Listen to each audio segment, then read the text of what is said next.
This at conference will 5:30 now be recorded. on Thursday, March 20th. Welcome, everyone. For those of you who've not been here before, I guess most people have been here before, but just for everyone who's at home, I want to remind you that our city council and mayor is made up of volunteer citizens who serve the citizens of Port Orford and do our best job possible to steward the community's funds and to envision how we can run the city better. And so we have a team of wonderful volunteers here. So I want to thank you guys all for your service. So we will begin with the roll call. Councillor Brennan. Here. Councillor Rask. Here. Councillor Lovendahl. Present. Councillor Burns. Here. Councillor Pogswood. Tim here.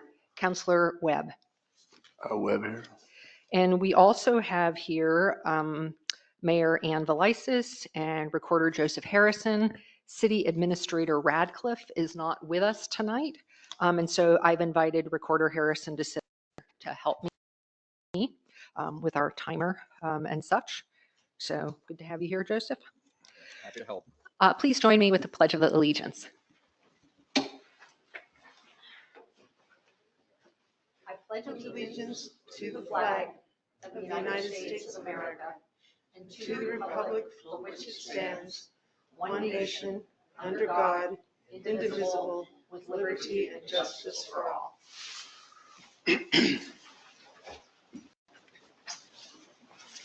Thank you. Okay. I'd like to, by consensus, suggest that we move a few items in the agenda up because we have Crystal. Well, we have Crystal here. We also have Tiffany here from CTR, and I know we're going to have the architect from HGE coming. So I'd like to move items 10A, 10C, and 10H ahead of the departmental reports. If everybody's okay with that. A, C, and H, yeah? Yep. So that would be, the consideration of the public hearing. C is the CTR rates, and H is discussing the bids for the city, for the community building. And that's going to be before the departmental reports. So just moving those up so we can get to them sooner. Okay. Any other agendas or things to consider moving? Okay, well, we will move on. We don't have any presentations to council tonight, so we will move on to citizen concerns.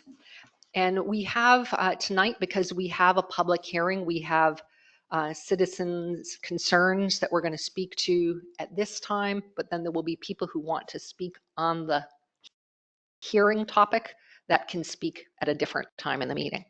And because we have a long meeting tonight, we are going to use this cool and groovy new device that Councillor Burns got us, which is a timer. So it has, I think, a little bit of a game show feel to it. So what we're going to do is the way it works, right? You have 3 minutes to make a comment, and it's going to be green for your first 2 minutes. Then it's going to switch to yellow when it's time for when you have 1 minute left, and then it will go to red when your time is up. So that we're going to see if this works tonight. If it's too silly or if it's not useful, we won't use it, but it's a tool to help us move along. So thanks for getting that, Gary. I love it. I think that's great. It's kind of fun. Oh, and Joseph's going to help us with it. So, okay, so I will call the first person up to speak is Toby Porter. Please come on up, Toby.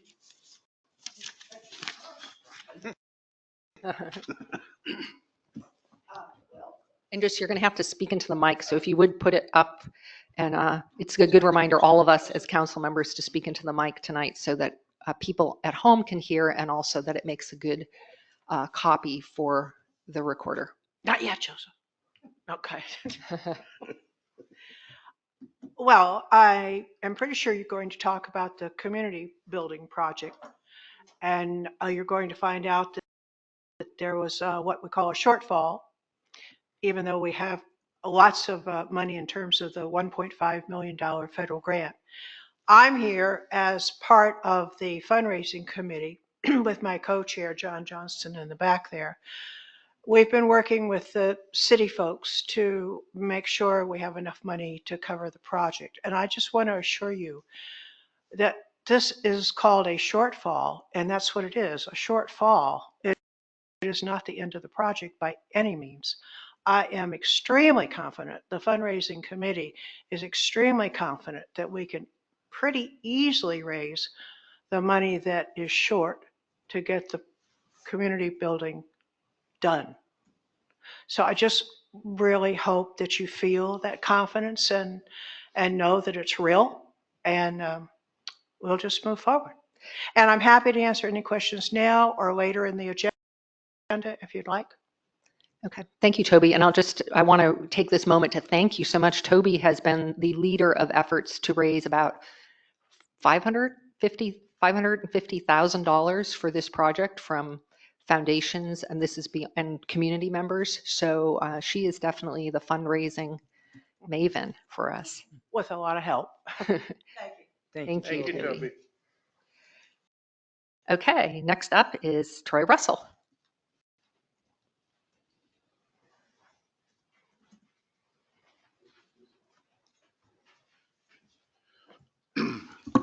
Good evening, councilors, Mayor Joseph.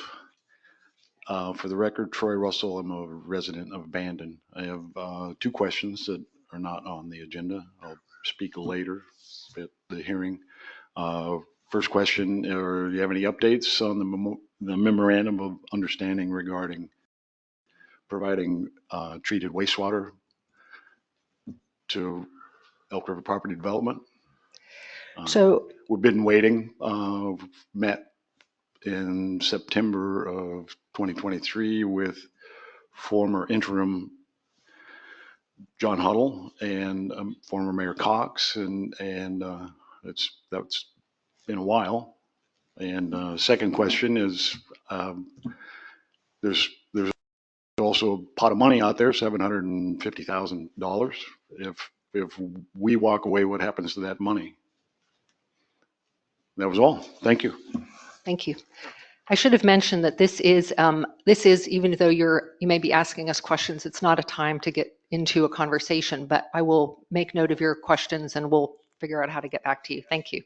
Yep. Okay. Next up, Carolyn Rice.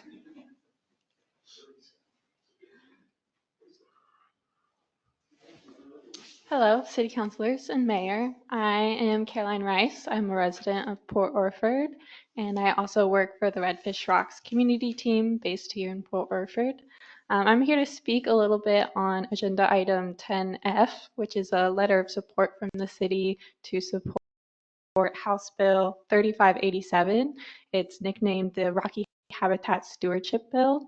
So this bill is currently in the Oregon State Legislative Session, and it's a bill that's designed to support marine rocky habitat sites. So here in Port Orford, we have the Redfish Rocks Marine Reserve that you all are probably familiar with, but we also have two newly designated sites, one being the Cape Blanco Marine Research Area, which protects the rocky intertidal at Cape Blanco, and then we have the Blacklock Point Marine Conservation Area, just a few miles north of Cape Blanco, and that protects, again, the intertidal and rocky subtidal habitat found out there. And so what this bill does is ensure that there is statewide management and support for doing the management of these new sites, and it also establishes a community fund for communities like ourselves to be involved in the stewardship of these new sites. So support from Port Orford would be great, and it would potentially bring money into our community to do more citizen-led science monitoring, outreach, and education at these three vital sites that protect our marine resources. Terrific. Thank you. Thank you. Can I just ask, when you say support or protect, what does that mean? What does protect mean to you when you say protect Cape Blanco? Or is that from extraction or from, what can that Yeah, if you could just elaborate on what that term means to you. Yeah, so it means something different for every site. Obviously, Redfish Rocks Marine Reserve, there's no fishing or development within the reserve. For Cape Blanco, the new regulations are going to be that there is no harvest of invertebrates from the intertidal region. So that's just what's exposed during a low tide. It does not extend any further than that. And it's designated as a research area. So the goal is to have no human influence and have that area as a long-term monitoring for research of our intertidal. And then Black Log Point, it does not have any regulations. It's more so designated for conservation and awareness and bringing to light that the habitat found out there is sensitive, it's vulnerable, and it's something that's worth talking more about and doing more of a social effort to conserve the resources. Thank you. Thank you. Okay. Well, that's, I think, concludes. Does anybody else, do we have anybody And on? Yes? yeah, this is Jen Bailey. Okay, Jen, welcome. Thanks. A quick report about the Port Orford Jubilee. Great. I had intended to give a report at the Parks Commission meeting and then it got canceled. So I'm here now. We've got some exciting plans for the 4th of July. The main thing I want to make sure you're all aware of is that our plan is to focus on Main Street and 101 and the local businesses. So our current plan is that we're not going to have Battle Rock Wayside Park closed off during the day. In the past 3 years, we had vendors and food trucks, but we're actually going to have that open to the public during the day so that we can all focus on business on 101. And in that regard, I've just learned that the TLT committee grant deadline is on the 28th. So the Jubilee plans to submit a grant to help support our activities related to Main Street type 101 type business activities. We really appreciate the fact that we're getting the $5,000 from you all and that you've been so supportive in the past, but it's also our option to submit grants for additional funding, and that's what we intend to do. And we're still working out the details, but the focus is going to be on supporting businesses along Main Street. So, Okay, thank you very much, Jen. mhm. Yep. Thanks so much for your work on that. Do we have anybody else online wanting to comment right now? Anybody else in the room? No. Okay, well, so let's move on then. The next item on our agenda, we have the consent calendar. And we have to remove from the consent calendar item E, which we didn't get. That was the minutes for the budget committee meeting minutes, that those did not get completed yet. And that was for what we were saying last year. So we have the other items. So I'd entertain a motion to. I move that we approve the consent calendar. I second it. Any discussion? Okay, then I will call for the vote. Councillor Brennan, Yes. Councillor Burns, Yes. Councillor Pogswith, Tim, yes. Councillor Webb, Webb, yes. Councillor Rask, Yes. Councillor Lovendall. Lovendall, yes. Okay, wonderful. Okay, now now we're moving along to the public hearing. And so for new counselors, and maybe actually, Crystal, you can say a bit more about this. A public hearing is a little bit different than a regular meeting. This public hearing is to consider a zoning change. And this zoning code update is in response to community concerns about the lack of affordable housing. A couple of years ago, the city of Port Orford got a grant to work on code updates.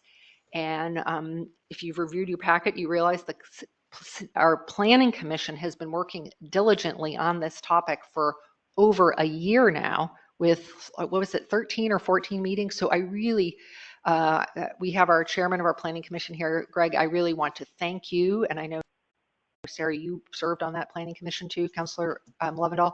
I want to thank you so much, and please convey that to your members before we begin.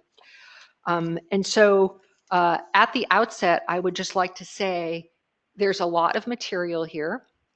And so it's my intention, and I think that what we should do is use tonight's meeting to focus on receiving the staff report and the proposal, open up the hearing for testimony, but then to continue the hearing beyond so that we all will have plenty of time to understand these changes and understand the process.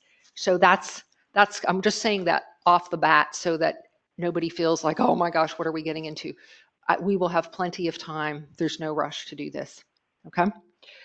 So, so we will hopefully continue the hearing. So with that, I would like to invite our staff, Crystal Shoji, and our planning chair, Greg, I don't know which order you guys want to go in, to come and help us to learn about this proposal. Okay, please welcome up here, Chairman of the Planning Commission, Greg Thielen. Did you open the hearing yet? Oh my gosh, no, maybe I did not do that yet. Thank you. I kind of thought what I said was doing that, but I guess I did not. So. You have a script, right? What? You have a script there. Okay. You should have a script. We are going to be opening the public hearing, updates to the Port Orford Municipal Code, Title 17, zoning, and Title 16, subdivisions. Okay.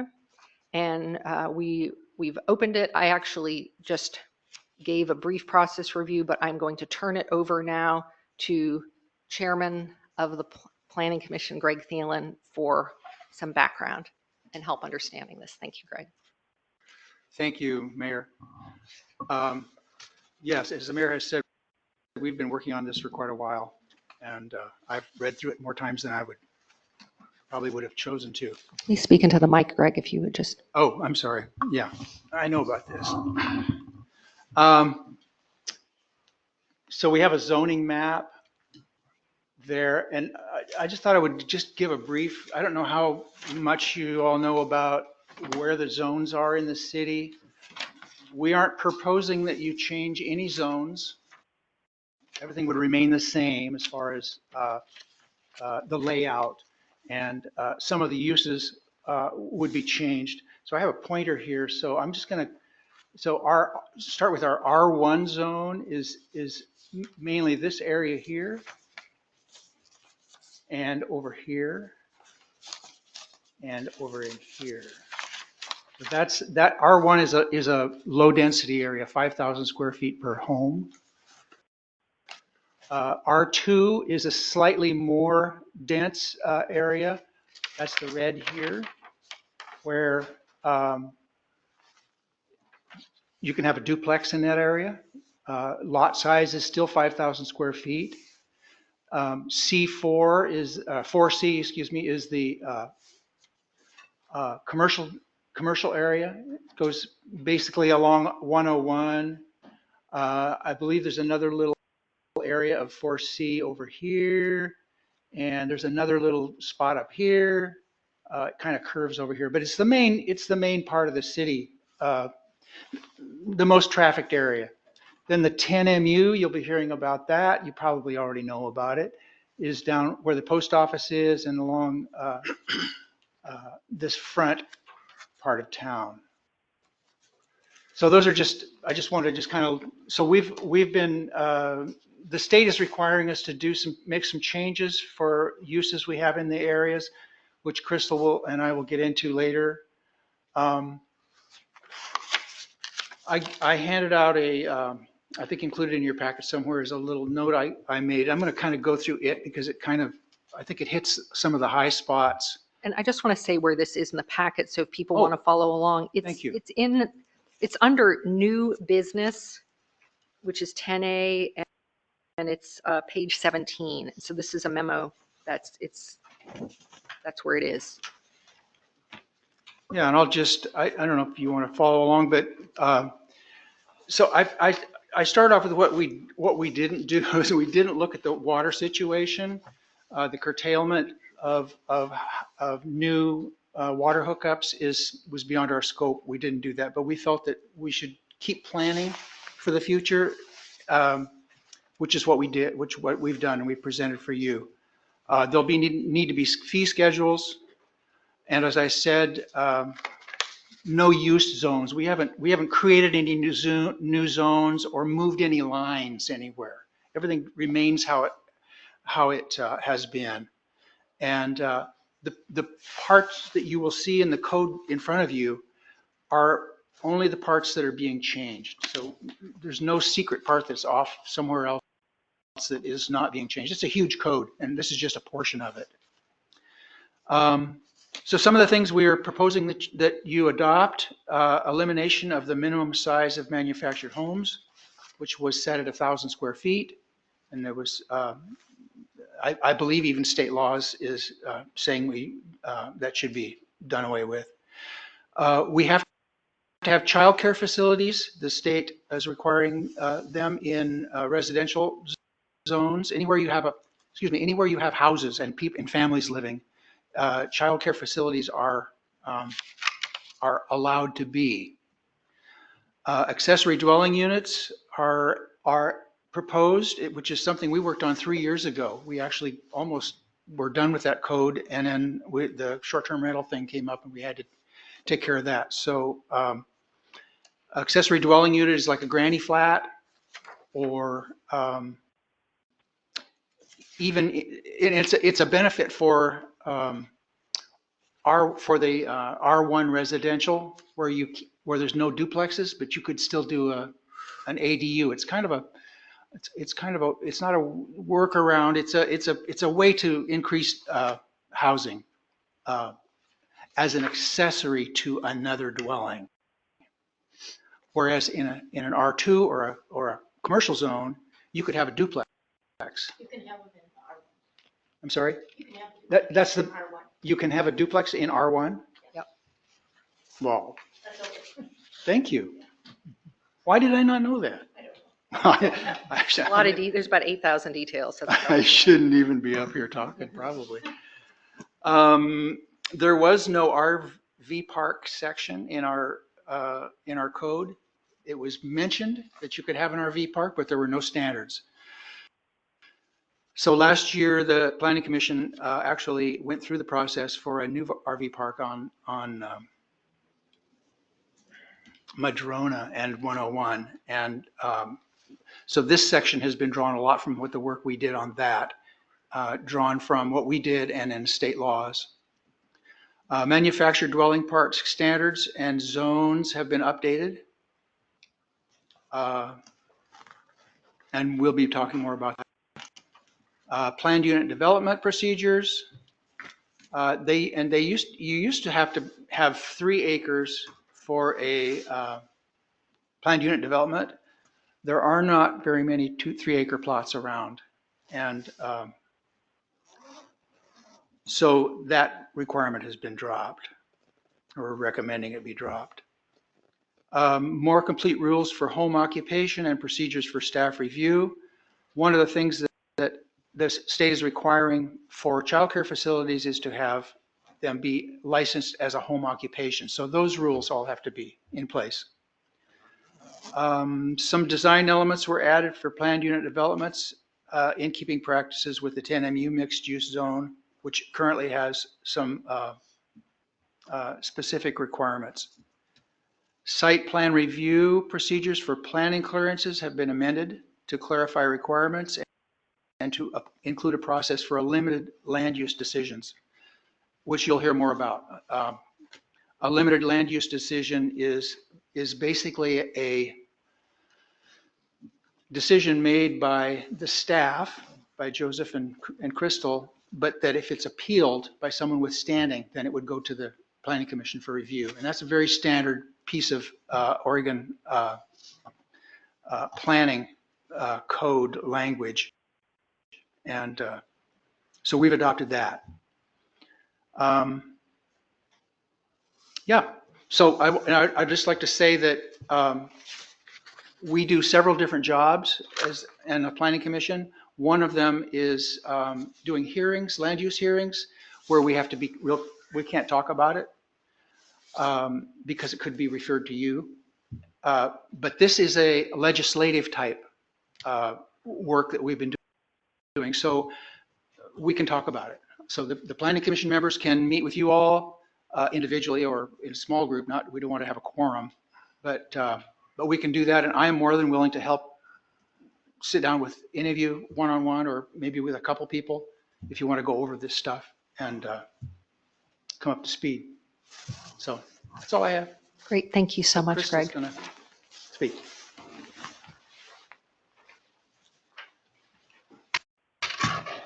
Oh, this is a short seat. Greg has done a great job of keeping us moving forward and also helping me when it comes to some of the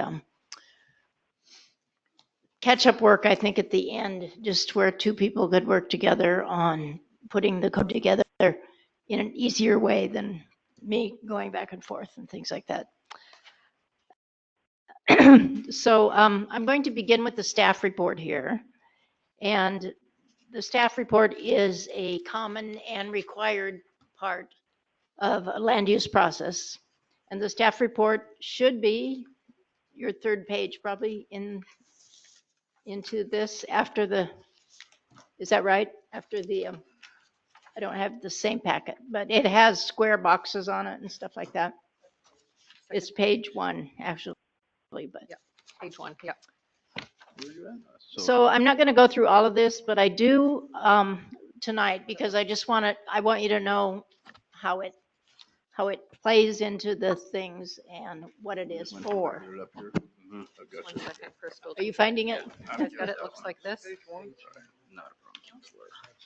Okay, thanks, man. Doesn't have a number Mine on is one. very- Write it back at the beginning, number in page 14, basically. This the one we're looking That's the at? You one. guys have Okay. so much paperwork. Please, Joseph. So on the first page, you see all those little square boxes at the bottom, and those are planning commission meetings that were held working on this. And they were pretty detailed about what they wanted. And we went through things several times for the most part. So then the page after that shows page numbers. If you're really looking for something, you can go to those page numbers and hopefully they match the ones in your code. Then you see there's a number of pages with a lot of criteria and things like that. I think that the main purpose that this is in here is not for you to memorize it or learn it or anything. It just shows how we are complying with our own comprehensive plan, which is the basis of Oregon planning at the cities.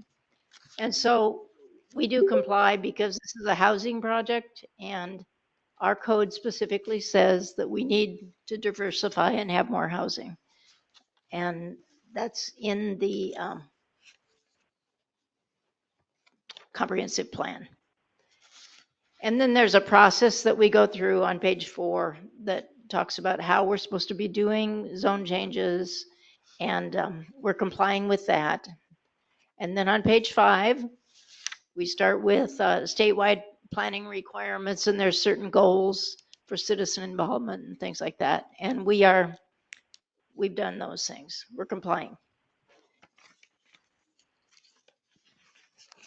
There's more of that on page 6. The comprehensive plan is more visionary, and it's not so specific as these zoning codes, but it kind of sets out what you want to have happen, and then there's certain requirements for citizen involvement and things like that.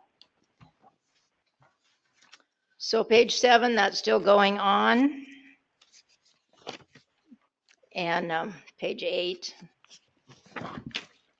And then page 9 is how you're going to do things tonight, or how you can do things tonight, should you choose. And we will come back to that after the staff report. because that's not important right this minute. That's not where we're going. So what I'm really going to do is go through this larger document, certainly not page by page or item by item. You'd be all tired of me soon, and you may be anyway. But just so you can see how it's laid out and what when you might be looking for something, how you can find it besides, but going back to the page numbers that are in the staff report. So as you go to page 10, it says proposed amendments. And the first whole section there about this document, the top of that page, is all about how this is set up. And so it's important to notice that this is a working document. So when you see bold, that means that's something we're proposing for new language. When you see regular, that's what's already in the code. And when you see italics and it's highlighted in gray, that's usually where I've put some comments that I thought might be helpful that to have in here so that we can focus on them. So starting on page 10, then at the bottom is, and those gray lines that headline for headlines are not part of the comments. Those are headlines just to call them out. So you see the first definition is accessory dwelling unit. And as Greg said, that's one of the things that we proposed in here. So that entire section is in bold.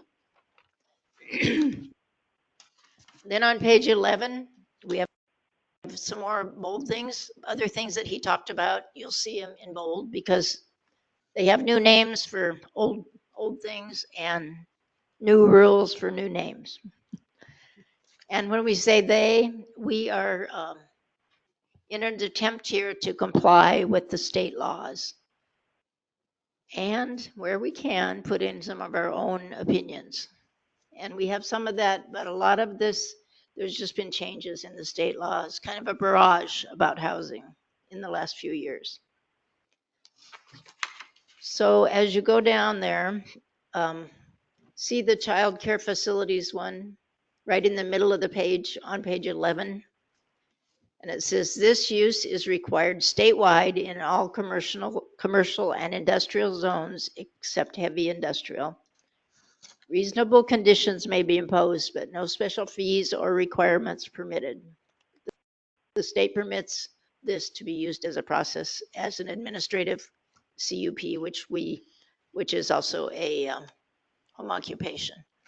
So that's when we get to the home occupation, we'll see we're stepping it up a little bit. We have a lot of home occupations around town that have kind of grown and outgrown what they probably were supposed to be, but I don't ever think we had any real way to, unless somebody noticed and it was really bothering somebody, then we could send somebody and do something with it, but we need to get them a little more organized.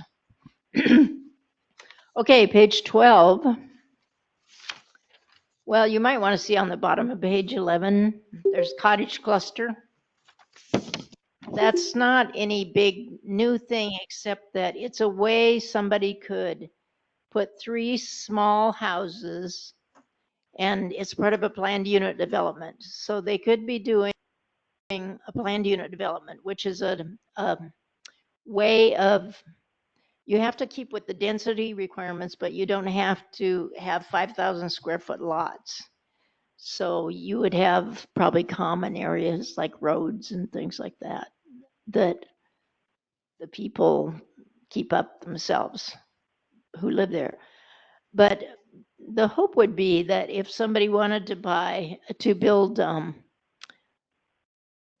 planned unit development with nice larger homes, that maybe we could enthuse them in doing a few smaller homes, like a cottage grouping of 3 or 4 or something like that, that could add housing that's not quite so expensive. And those planned unit developments don't go down on the flats. Usually they put them up where there's rocky areas or areas that you can't develop very easily. And then those areas can contribute to the equivalency of what it would be if it was a 5,000 square foot zone. So it's a whole different process, but the intent is to give people some flexibility in areas that might have nice features or views or something like that, where they could still build something that's maybe in a close area down on another part of the property. So that's just kind of a concept that has been in there for a long time, but it hasn't been used because it took 3 acres to do it. Or maybe other reasons. I don't know what the reasons are. Okay, page 12. One of the things that we have on here at the bottom of the page is family, and our definition was really going to get us into trouble if somebody wanted to push on it, because, you know, blood, marriage, legal adoption, guardianship, we don't check any of that stuff. And if you're not following the law, you probably should change the law. And so we have changed the definition there, and you can see it.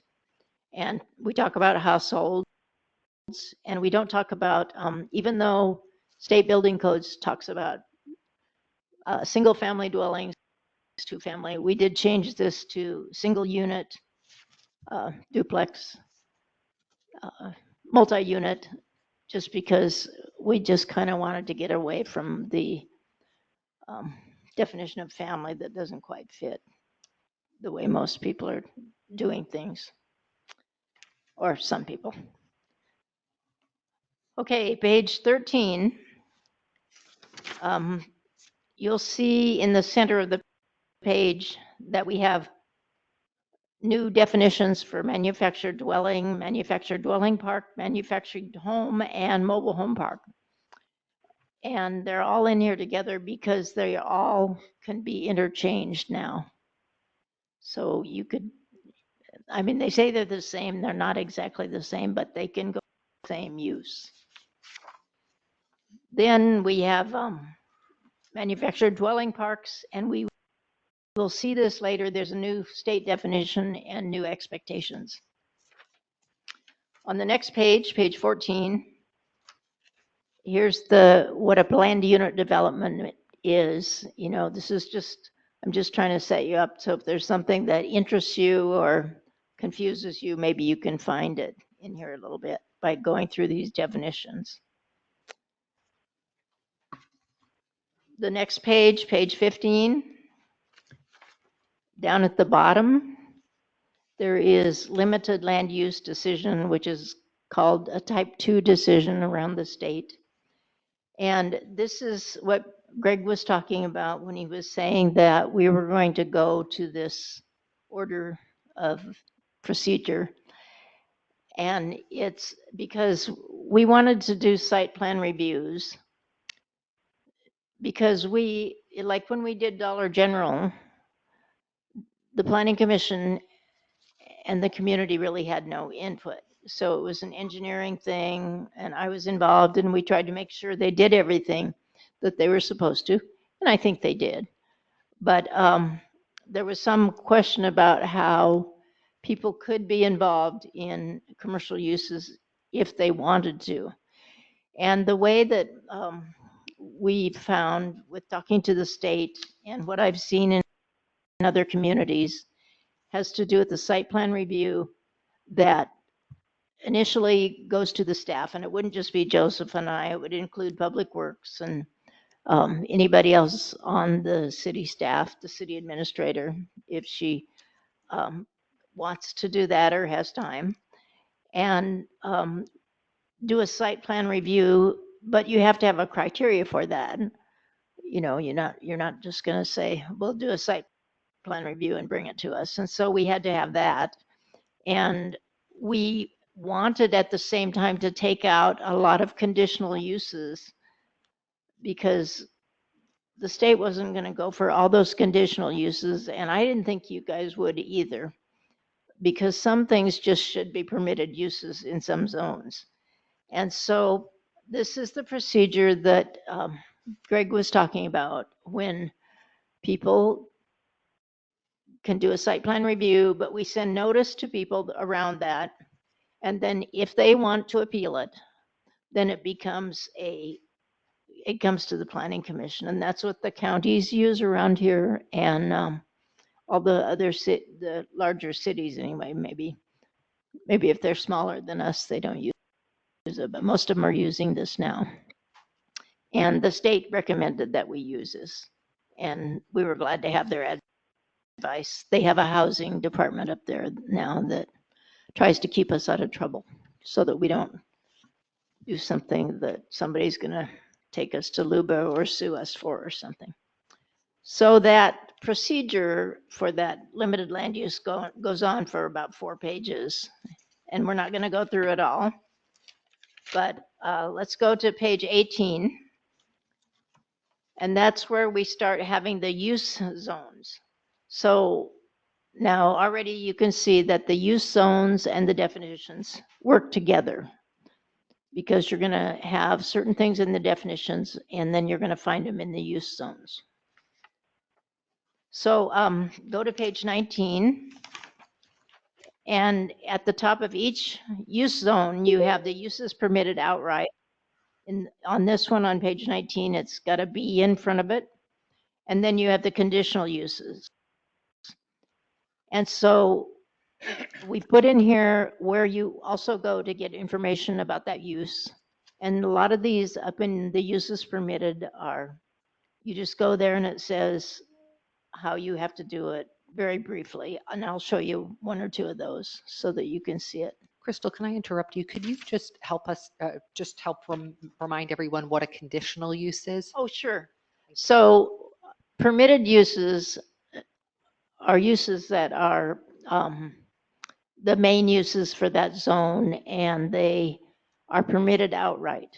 But you still have to do a site plan review. You have to see where the underground pipes go and the utilities. You have to see if there's easements on those properties.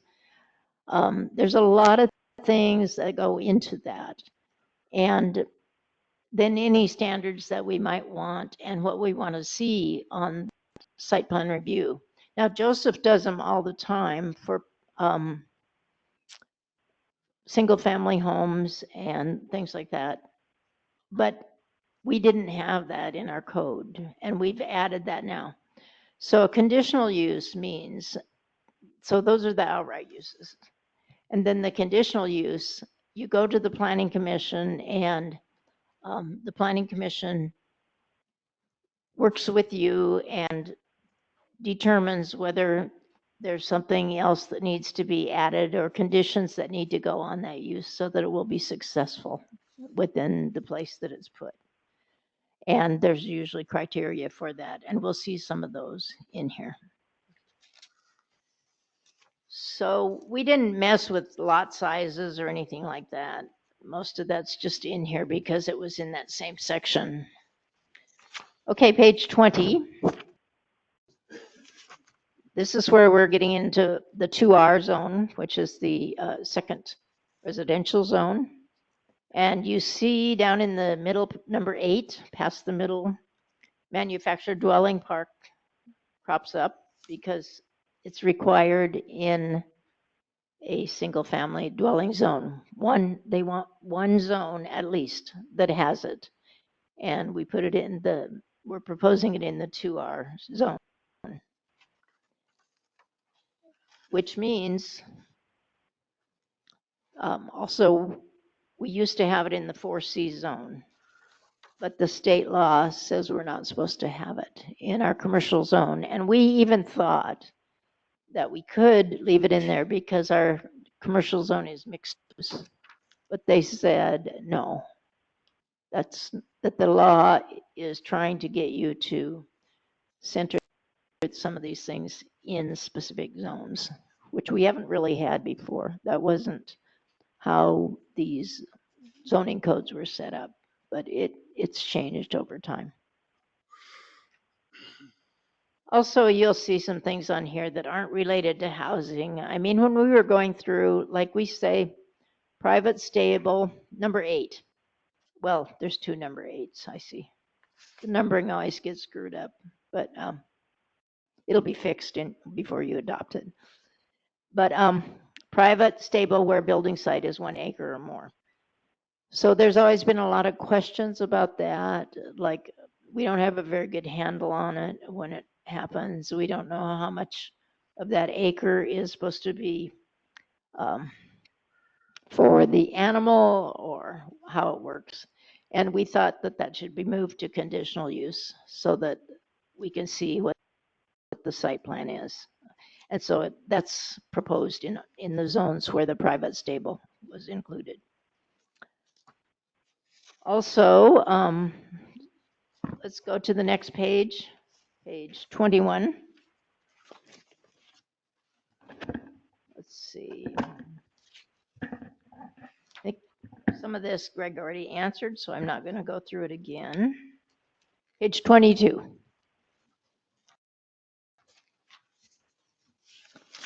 Okay, so there's some of the stuff that Greg talked about again.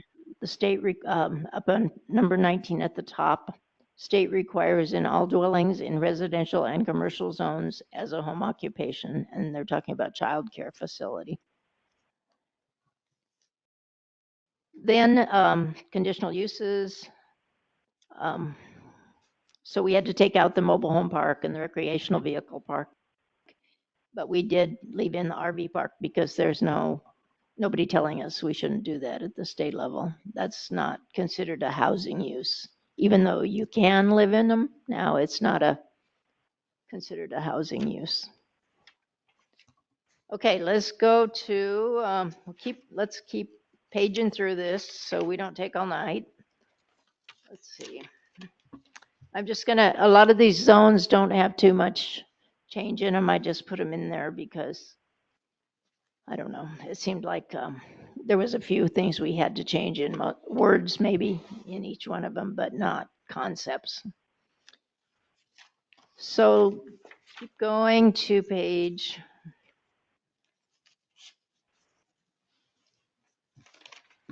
28, 29, page 30.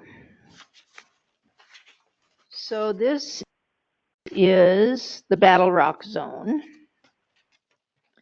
The Battle Rock Zone has design features and various things that the state did tell us that we had to get more specific about them because we have multifamily dwellings in there. And so they don't want, everything's supposed to be clear and objective if it has to do with housing. So we went through some of these, and instead of just saying, you know, you shouldn't have a driveway by a street corner, we changed it to 20 feet. And there's a bunch of places where we did what seems like maybe minor changes, but they're more specificity. Okay, on page 31, you see a couple of those.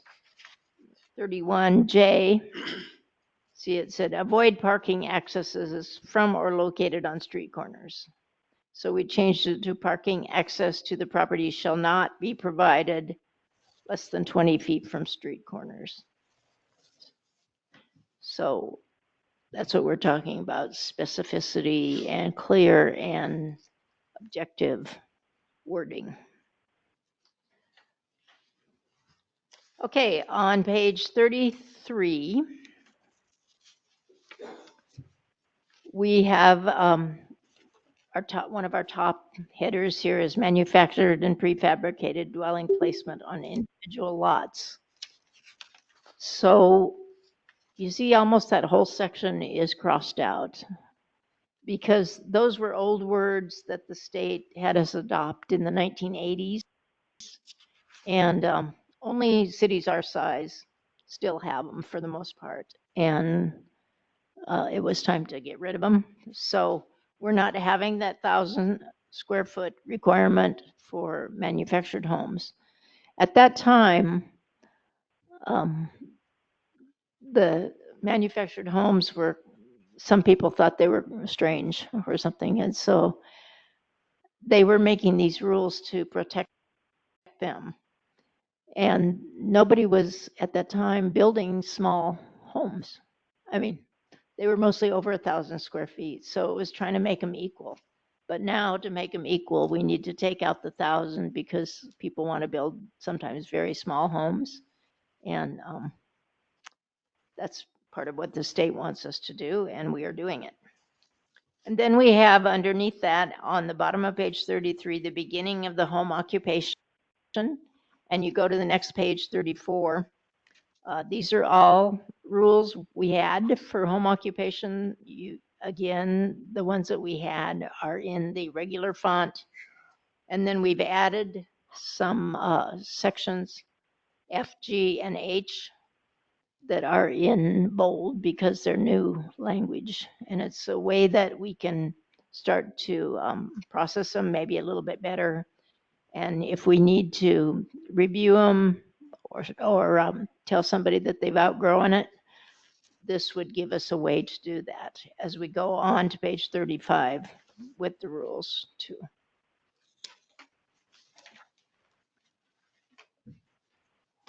Okay, then on the bottom of page 35, we have a new section on accessory dwelling units. And this is one of the things that our public told us at our public meeting that we should be doing. And we don't have to do those exactly the way the state is requiring the larger cities to do.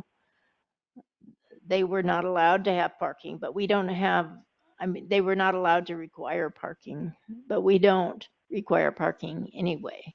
So we were fine there and we didn't have to do it. We don't have to follow it anyway.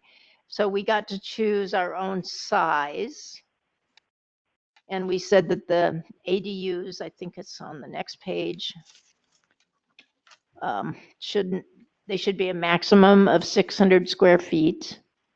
And then we kind of go into how you can do an ADU and things that might be important to that. There is a section here that we had some wording that was not very precise, and the state helped us on E. An ADU shall obtain separate connections to service pipes for sewer and water from those of the single unit dwelling on the property where the combined fixture count of the ADU and single unit dwelling exceed the lateral capacity specified in the Oregon Plumbing Code. So we took their language that they suggested. Does that make it nearly impossible for that to happen here with our moratorium? Yes, for now. Yeah, okay. Well, no, Pipes for sewer and water. no, I suppose for some people, I mean, they might already have the right size sewer pipes, and that'll be up to the council if you want to make everybody wait. No, but I mean, I'm just saying for the ADUs until the water thing is solved or not. We didn't get into that. I'm wondering if that has to do with if the original house just had one bathroom or if it had Yeah. three So many Yeah. bedrooms and If it only had one, and it might Yeah, be all right. we didn't want to make them have to put in new pipes if they didn't need it. Yeah. And some of these are just in the homes, or some of them are, attached, or somebody makes their garage into an ADU or something like that. Or they might move a tiny home that's already built onto the property to make it an ADU. Okay, going on, let's go over to page,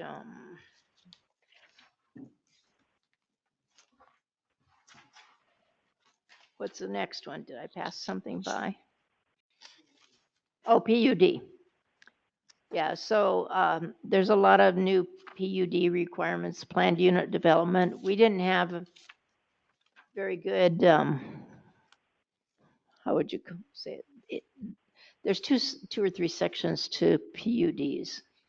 You have the zoning part, and then you have the subdivision part, because you have to describe how you're going to divide the property for a PUD.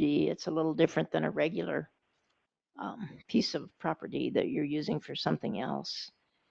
And we didn't have the language that connected them very well. And we're hoping that this will work better. So that's why you see the crossouts in the new language. And that goes on for quite a while. Because a PUD kind of has to come in, you expect it's coming in as a, something that's owned by one property when they're building it.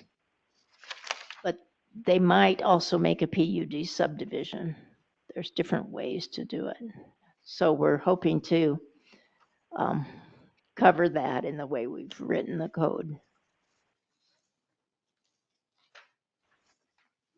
Okay, then page 41, conditional uses. This is pretty much old code here. You see a few new things on page 41. And then you start going to 42 and beyond, and we've got a change in the uses. We had a lot of different uses that have different names now, and things that we thought should be included in here and others not. So you see the crossouts and you see the new language. Page 43. The recreational vehicle parks are conditional uses.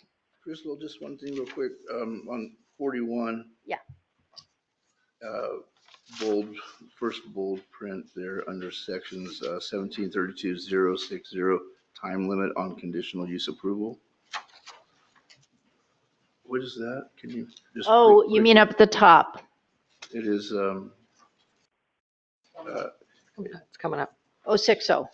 Yeah, So 060. these are the sections, the way so you see the ones in the regular print, they were already in our conditional use section. And then we have time limits. Let's find that. So that's a new whole. Yes, it is. Yes, okay, so that. Yeah. Yeah. So that is on page, what? 46. 46? Let's go there. I mean, I know I'm just rushing through this, but I hope it's making you a little bit more familiar with what you're looking at. Okay, page 46. Here is time limit on conditional use approval. And this is what the Planning Commission has proposed. They've been concerned about it, different planning commissions, for a number of years, of how you do extensions and what we expect when we get an extension to a conditional use permit. In other words, maybe somebody's told that they should have it done in 2 years or a year or something like that, which is not always possible. And so they keep coming back for an extension so that they can maintain their permit. And that's not a problem, but we need to know what we're asking them to do. And then on the next page, this doesn't have to do with that. This has to do with conditional use permits when they're not kind of following along with what they were supposed to be doing. So you should have a way to pull the permit or at least visit it and see what's happening. And sometimes people just use them and somebody else got them and they don't realize that they're supposed to be following certain conditions or something. And those are things that should make our process easier to have some rules. So this does take quite a bit of discretionary powers away from the council?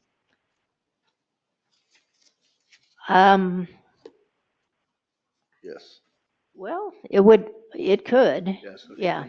thank you. I mean, I guess if there was somebody concerned about it, but you could also ask that you could have it put in here that revocation, if it was important to you, that revocation should be determined by the city council, because you have that right to do that if that's what you want. Sometimes we're bound by our guidance, well, I'd like I Yeah, get it, I get yeah. it. Thank you. Yeah. That's my thing. Because it wasn't the intent, I don't think, to take anything away from the council, just to set up some initial rules so that somebody could review it and see what happened. Okay, then 47 is our new section, also another new section, site plan review. Let's look at that a little bit on page 48. So this is divided at the top into A and B.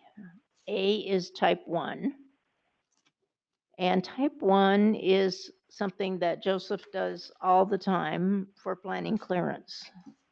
He has to look at people's site plans and review them to see if they have what's needed and if they've worked with the city on certain things that connect with the city, like the roads or the, well, it could be almost anything. And I mean, he's the one who does it. But so we're not proposing to take that away from Joseph, but we do have some language that would say that if he or the owner wanted to go to the planning commission, that they could. And if they went to the planning commission, they would go into a type 2. Also, there's a limit, size limit. This is if they're less than 2,000 square feet, they would be in the type 1. And then if they were over 2,000 square feet, and this is something new being built, a structure of over 2,000 square feet, they would go into the type 2, which is also described here. And then the type 2 has a lot of criteria on pages 48 and 49. And 50. Now, there's not an assumption that every single use that needs a site plan is going to address all of these things. They just, because if you don't have if you don't have slopes and stuff, you don't have to do a geo study. If you don't have wetlands, you don't have to pay attention to wetland study. How did we arrive at 2,000 square feet? The planning commission just talked about where they thought it should be. Okay, so that could be changed. Mhm. Okay, Yeah. thank you. I think you guys are the leaders. And the planning commission knows that. I mean, these are recommendations and suggestions. Yeah, I was just thinking on, like, if somebody was building a house and, But a house is excluded. okay. Yeah. Very good. Yeah. That answers it all. I was just thinking 2,000 would limit them to, Right. anyway, that answers Yeah. my question perfectly. This is for, this would be for commercial uses, which would include a multifamily dwelling.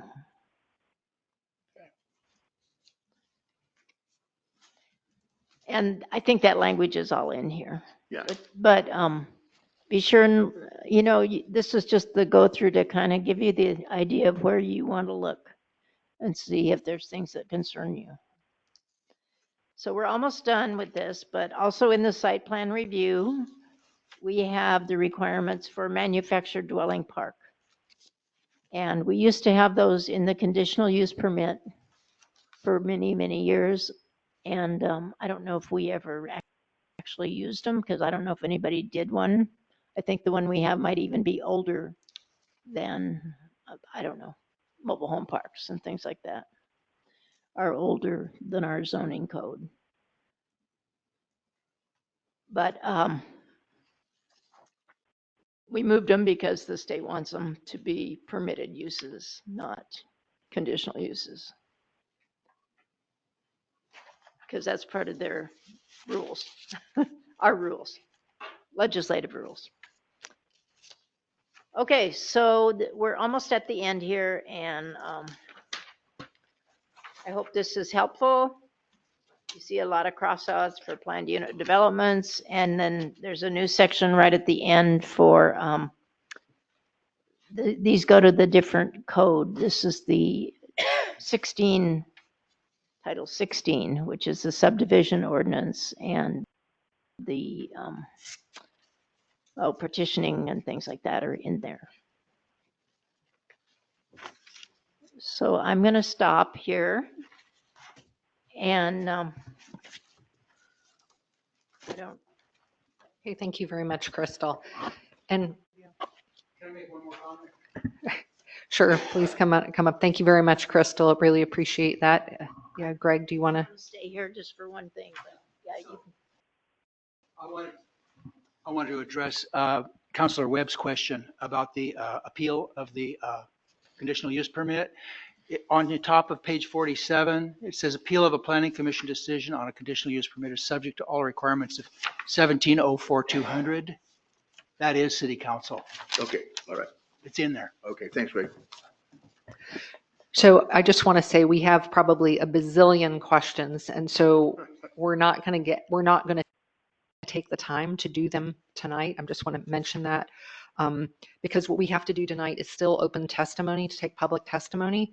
And if you have some like high level questions, we might be able to entertain those tonight. But I think we're going to have a different strategy for drilling down into all of this. So I think rather than ask you questions right now, Crystal, if you could just stay for a moment, we'll open the testimony.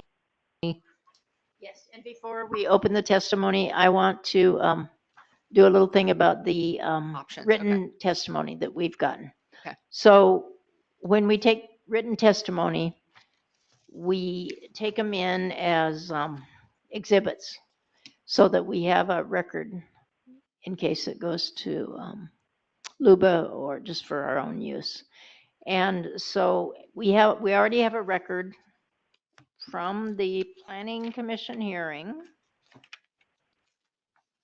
And at that hearing, we got an article from Guy Vernon.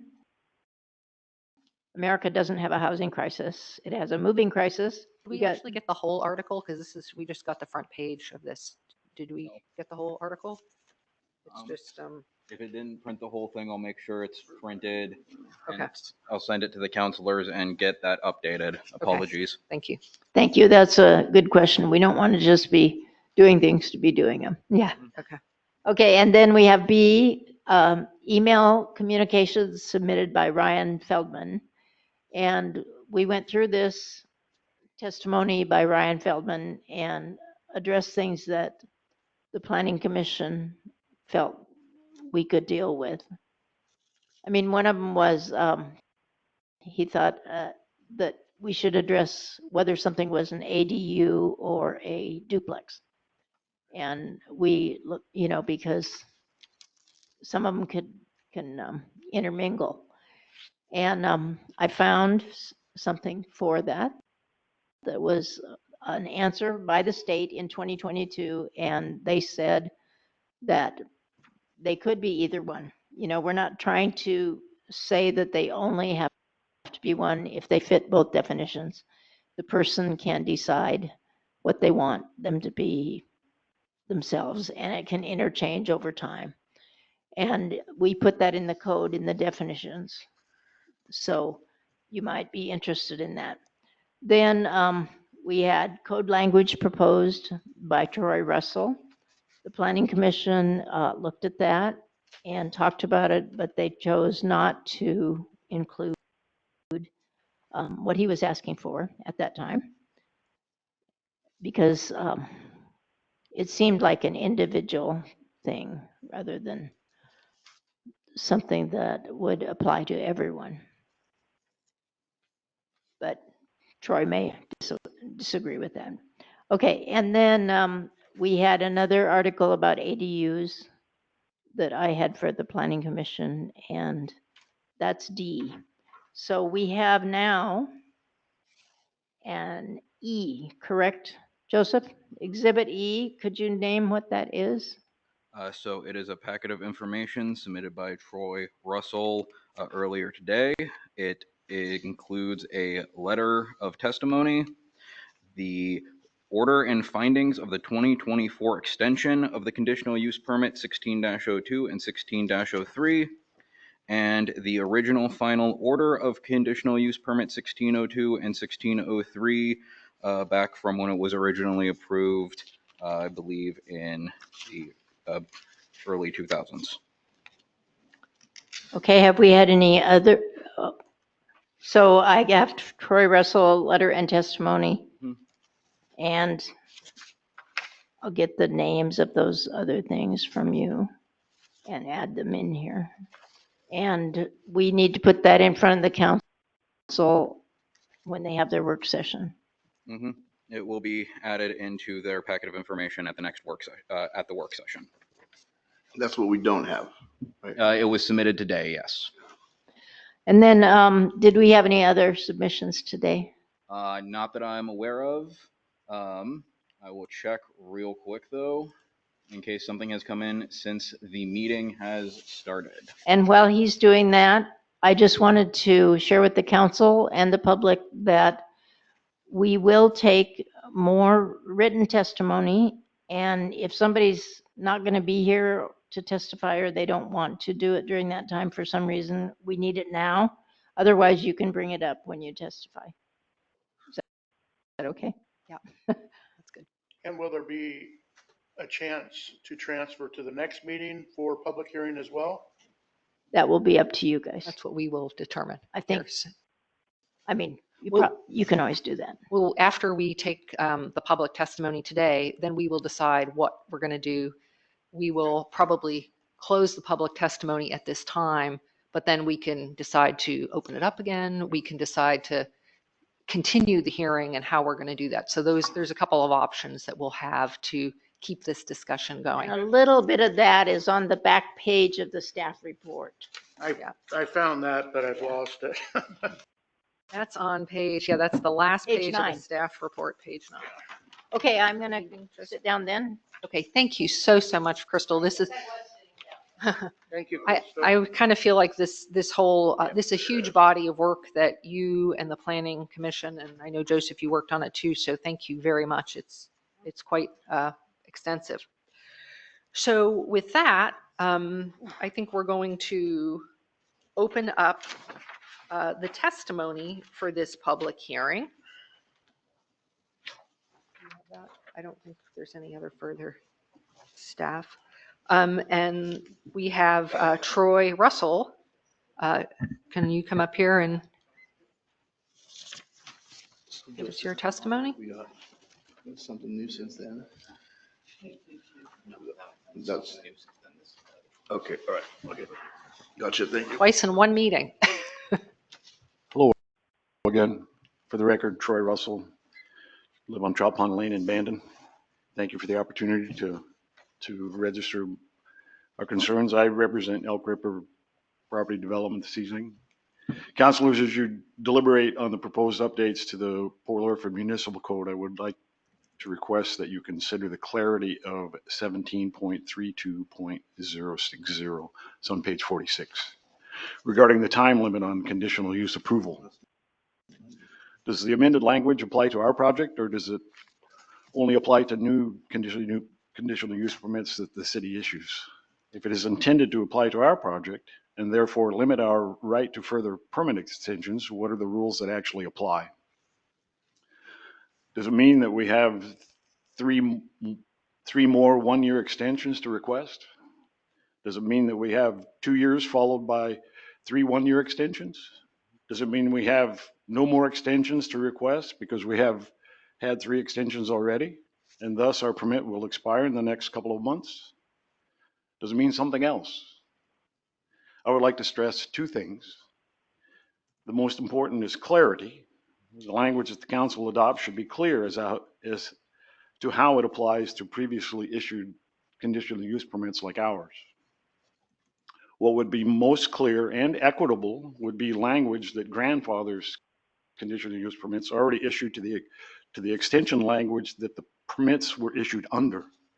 We suggest language along the following lines, and that's in bold in the letter that I sent to Joseph earlier today.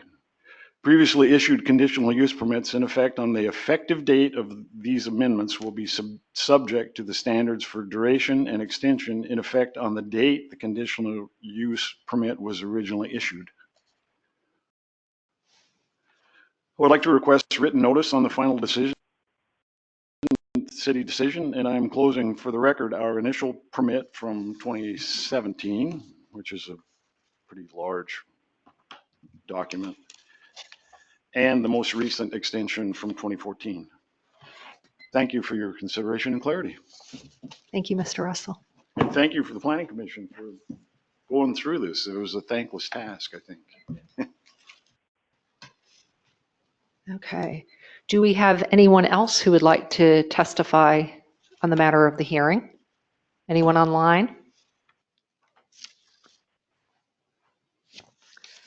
Okay. Hearing no other people that want to testify on the matter of the hearing, I'm going to, at this time, close the testimony to the hearing for now. And we will open up some council deliberation.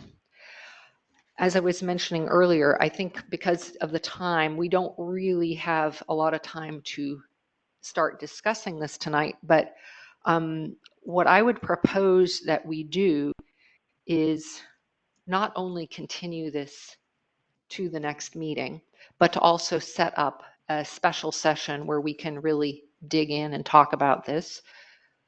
It was very gracious of Planning Chair Thielen to offer to speak with anyone. So we have, I think, our homework to do to learn more, but then we could also come together and have a discussion. Some of the big topics that I've heard tonight that we want to discuss are ADUs, you know, what we think about them, the definition, locations, things like that. The type 2 decision, how it's different from what we already have, to understand that better. The time limit on conditional uses, that how that language is going to be. And there may be some others, specific things that we want to do. So I don't know if anybody has any like other top kind of like high level comment or thought you'd like to contribute at this time, or question that you'd like to identify at this time, because we could also be asking staff to help us. Like if we have questions that we want to have answered, we could ask them tonight, or we could send them to Joseph, you know, here in the next week or so. So Commissioner Lovendall. I would just like to recommend, having gone through this process for the last year, that when you read through what is recommended, that you also have Chapter 17, so you can look at the references to understand how they fit into our plan. And it'll help you understand some of the changes. So I would just recommend that to the council. Okay, thank you. I have a question / concern, and it actually doesn't relate to the conditional use permit, but in general, are these meant to be from this time forward, all of these changes, or are they retroactive, or are they, when do they go into effect? It's my understanding they would be from this time forward. I don't know if Crystal, if you want to speak, come up here. Yeah.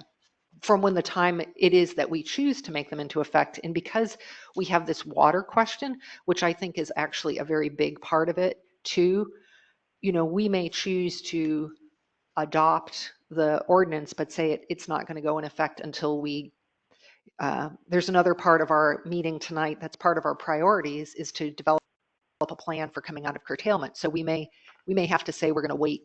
Right. So anyway, sorry.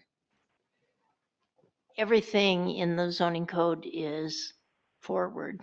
Okay, thank you.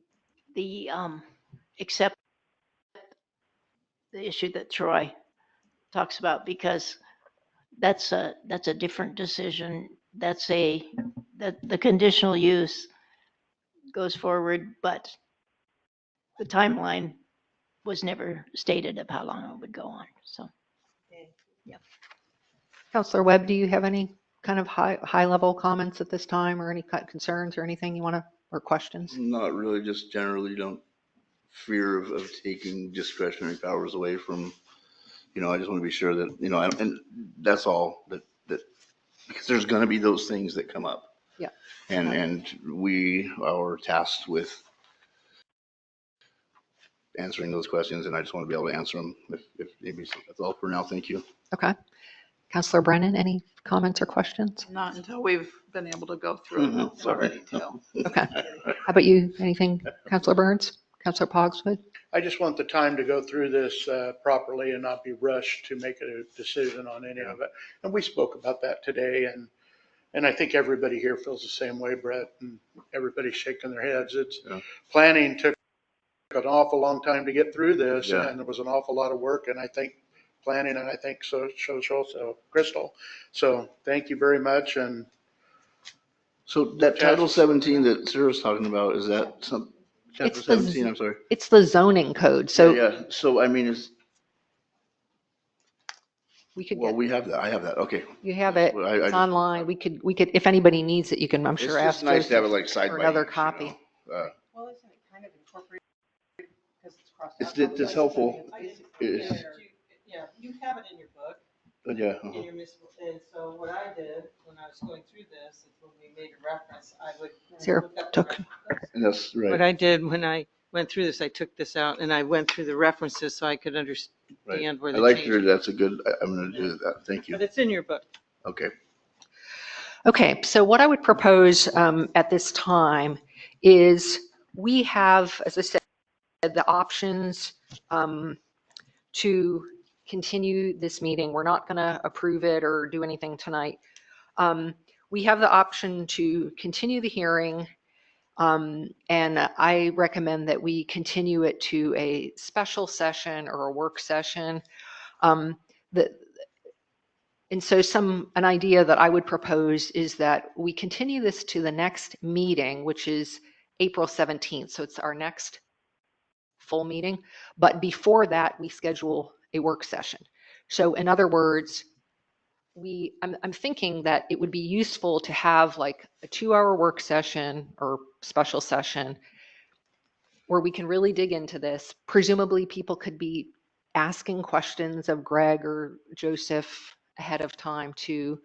And then we have it a couple days before the next meeting, and then we can bring it up at the meeting again. If it turns out we still need more time, we'll just continue it again. There's no rush. I don't want everybody can feel like we have plenty of time to do this. We could pass things and certain things and wait on others. Well, I suppose we could do that. My guess is that it would be better to do the whole thing, because then we would, but I think we could. We got hung up on one Yeah. thing. And we could also, I mean, like it occurred to me, I kind of went through what I think the big topics are. It occurs to me that we could, organize our discussion about that a little bit maybe better, so that we can know, okay, we're going to discuss ADUs, and let's like talk about everything to do with ADUs and the definition and where the zones are and what we think about them, and like have a really good discussion about it. That's the ideas, but then like the real nuts and bolts, and then do the next one. Or does that make sense? Okay. So looking at dates for a possible work session, I was then looking, if the week is if our next meeting is the 17th, we could have a work session on Monday or Tuesday, and that would give us, we could do it earlier. That the advantage to doing it these times is like we can really put our head in it, and then like that week instead of, Do we have, or is that, our budget calendar? Do we have that in mind? it's going to be, we are going to try to schedule a finance meeting on April 2nd. And then our budget meetings usually start May. sometime in May. Yeah. But it's a finance committee will be April 2nd. And that's when the finance committee will come back and make recommendations to the council. So that will be another discussion. And so that's another reason why, we're going to have that meeting the first week in April. The second week is always kind of a real difficult time for staff because they're getting together the packet, which is a huge undertaking. So especially when we have big packets like this. So the beginning of the third week, do people have availability like on that Monday, the 14th for a work session or a special session? I'll be out of town on the Monday. Okay. We Tuesday? just, Oh. we want to be mindful too of staff if we make changes, so they have Yes. plenty of time. But it sounds like we're going to have the work session and go into the April meeting and discuss it again. But I just want to make sure our staff has the time if there are any changes. Mayor Velisis and I discussed this and sort of came to what we thought the most reasonable timeline would be, given my availability with ongoing meetings. Thank you. Yeah, it's basically, there's a lot of squishing and squeezing to get it in. I know. So, Technical term? yeah. So you're not available on the 14th. Would the 15th, would the Tuesday ahead of time give people the opportunity to have time to think about it? What would happen then is we'd have the meeting on Tuesday evening. Board We meeting. dig in. You have a port meeting? Okay, so Board meetings are third Tuesdays. That's what I was gonna. okay, darn it. Okay, so that's bad. Well, About the prior Thursday, would that be too far out?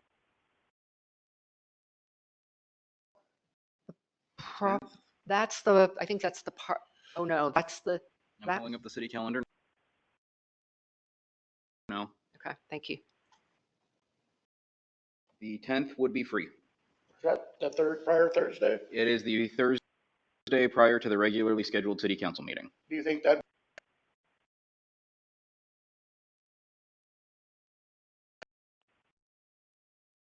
Councilor Velisis?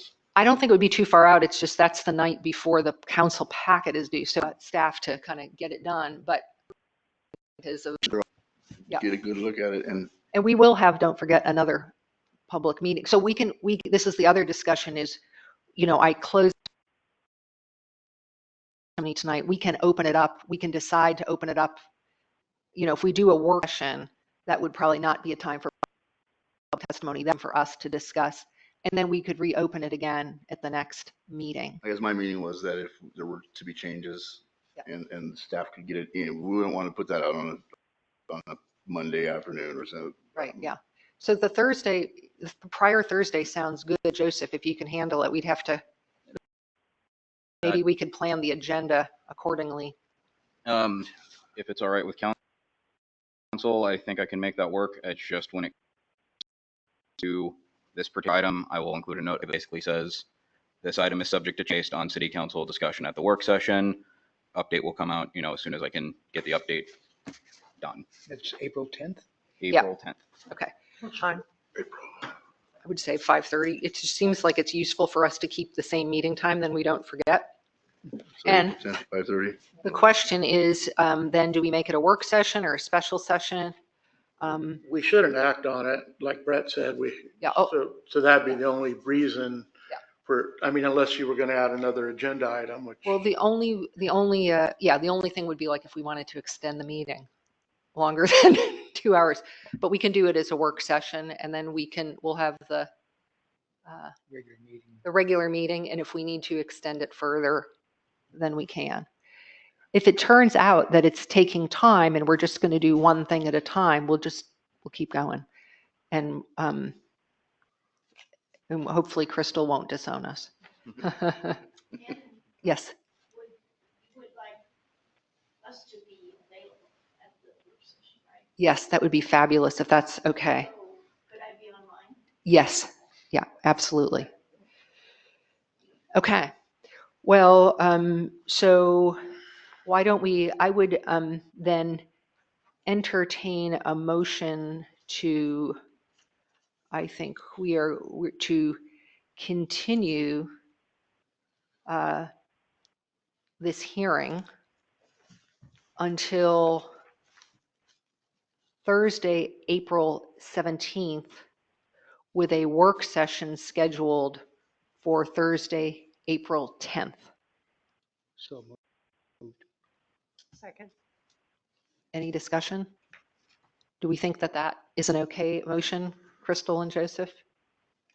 Because the big thing is we have to keep our hearing I think for a hearing, we probably should repeat the dates and the time probably, since this is a public hearing. So what I have is that Counselor Gary Burns has motioned to continue this hearing to a work session to be held on Monday, April 10th, 2025 at 5:30 PM. Thursday, April 10th, excuse me. Thursday. Thank you very much. There you go, Tim. Good. But we're not continuing the hearing to the 10th. Uh, We're continuing the hearing to the 17th. We're not taking public testimony, but the hearing will include council deliberations, so it would still be part of the hearing. That's my understanding. Okay. I'm not a legal expert. That's right too, and I'm not a legal expert. Okay, we'll do it that way. You've heard it from two people who are not legal experts. As long as You we're heard it keeping here. it open and we're articulating what our goals are, I think we'll be okay. Okay. We're clear. So starting again with the correct day, Counselor Gary Burns has motioned to continue this hearing at a work session to be held on Thursday, April 10th at 5:30, and at the subsequent city council meeting and on Thursday, April 17th at 5:30 PM. And will we open the public hearing on the 17th again then? There will be the possibility that we will open that hearing to testimony on the 17th. Is it the council's desire to do so? I think so. I think so, without a You doubt. might as well just have it on there, and then if nobody's, Yeah. you know. Yeah. Yeah, because I'm not even sure we're going to get there by the 17th, but Yeah.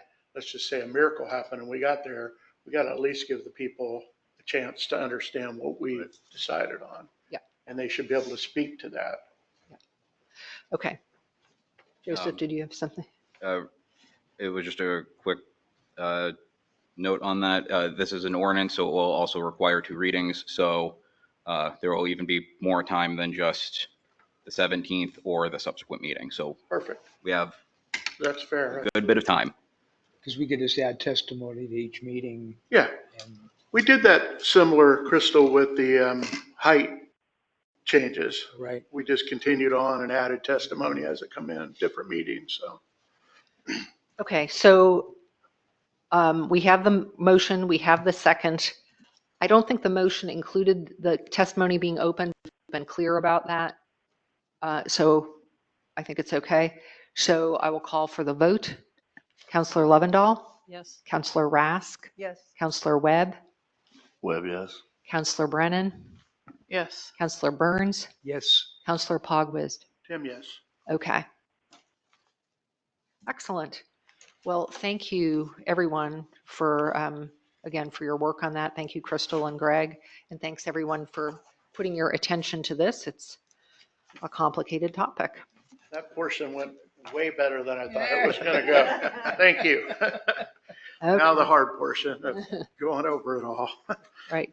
Okay. Well, we're going to move on then. And if you recall, I moved up a few of the items from the new business ahead of the departmental reports. And so actually, the first business item is 10A, but due to the continuation of our hearing, I would entertain a motion that this agenda item 10A, which is the ordinance to update this municipal code, is also continued to next month's meeting.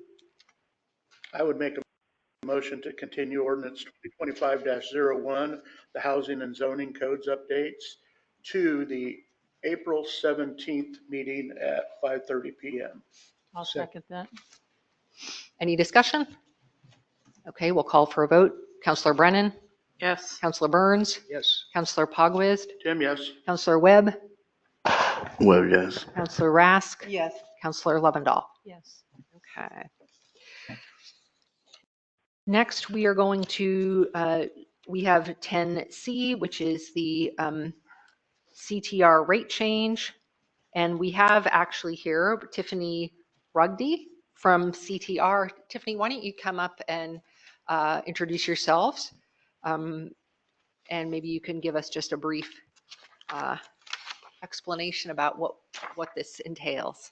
Welcome to Port Orford. Thank you. Good evening, city councilors and mayor. Thank you for having me.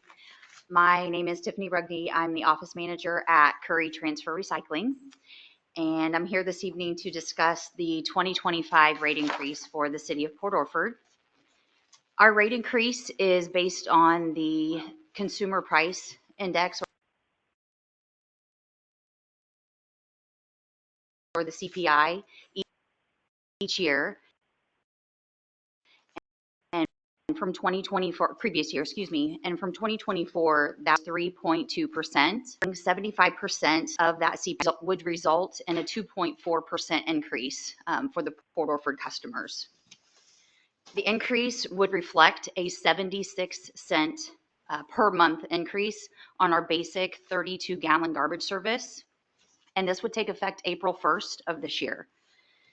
CTR would like to thank you, the City of Port Orford, for their continued partnership with us and to serve the residents of Port Orford. So I'm here to answer any questions that you might have, and me again this evening. Thanks for coming. Anyone have any questions for Tiffany? That's very fair to me. 75% of 3.2, which is 30% of the actual double digit. Seems reasonable. Yeah. Okay. Well, then, if there's no further questions, I would entertain a motion to approve this update. I would make a motion to approve the CTR rate change. Second. Any discussion? Okay, I'll call for the vote. Counselor Lovendall, Yes. Counselor Brennan, Yes. Counselor Burns, Yes. Counselor Rask, Yes. Counselor Pogwizd, Tim, yes. Counselor Webb. Webb, yes. Okay.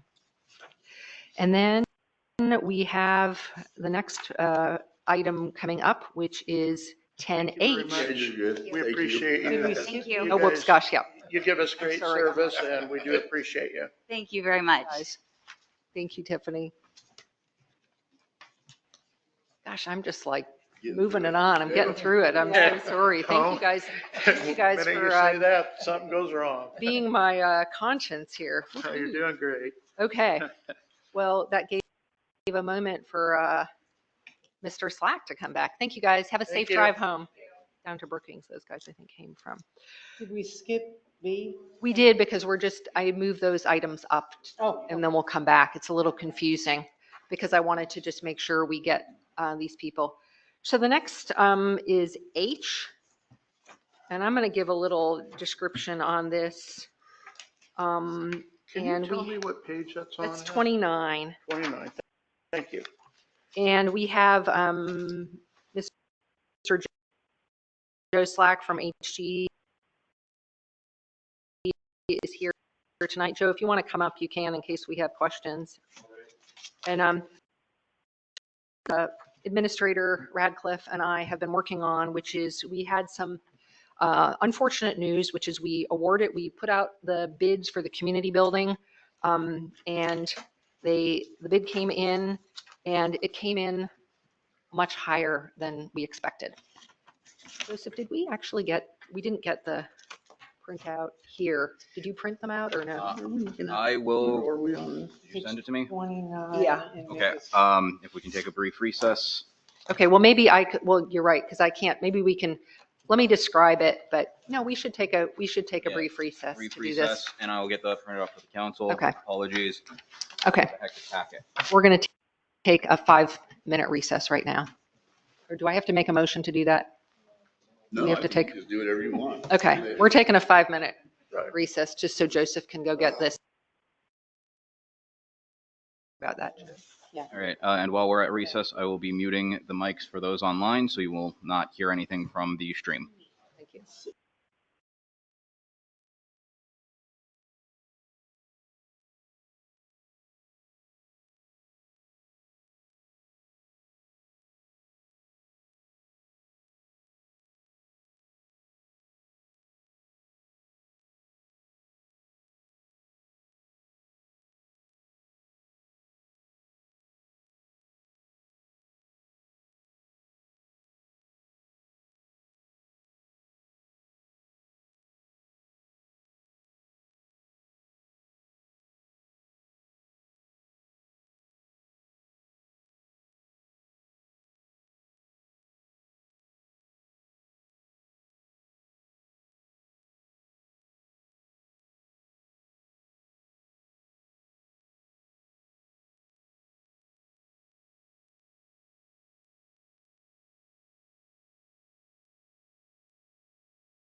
this, the piece of paper that is now in front of you that I wanted everybody to have is the recommendation from our architect, Joe Slack. So as I was explaining before we had our break, we put the bids out for two projects, the community building project, for which we have the $1.5 million grant, and a parallel project, which we were aiming to do to renovate the American Legion Hall that was funded by private donations raised by Toby.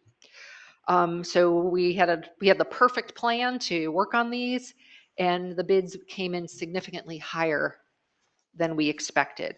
And you can see the bids. We got two bids.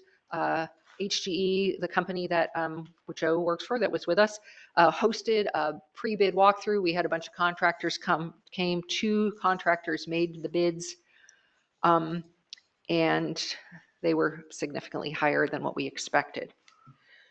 So we scratched our head, and Mr. Slack went back to the contractor and asked if there were some ideas to cut the costs. And our fundraising committee, as Toby and John described, looked at the donations that were made for the community complex, which we were calling both buildings, and realized that about 250,000 could be moved, or 280,000 could be moved over to the community building. And so we were doing our math, and Mr. Slack got another about 107,000 cut off by doing some reductions in the initial plan. So basically, we got the shortfall down to about $86,000.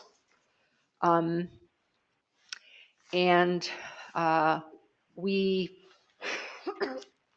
ideally, we had hoped to be flush with money and have all the money for both buildings to move forward. But because of the way inflation is happening, we're not in that situation. So we realized we only have the money to move forward with the community building with that $86,000 shortfall.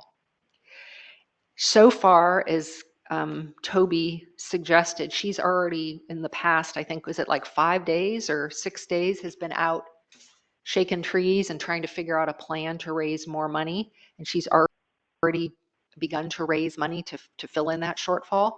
And as she described earlier, has a plan that she's confident in. And so it was the staff recommendation, meaning Melissa and then me being engaged with her, that we move on anyway, because if we don't, we're going to lose the $1.5 million that we got the grant for and all this work that has been put in. And Joe has his letter here. Do you want to say, Joe, just something about maybe about the contract and just your own experience with this thing to help us understand it? Sure. Again, I'm Joe Slack. I'm an architect with HGE. We're out of Coos Bay. And so, yeah, Ann did a good job of outlining where we're at right now. So when projects come in exceeding project estimates, there is a mechanism that is allowed in the public contracting world to not necessarily negotiate, but work in good faith with the lowest responsive bidder with the idea of finding ways to reduce costs. We call it value engineering, to a point where the cost may end up being viable for the owner. So that's what we've been doing.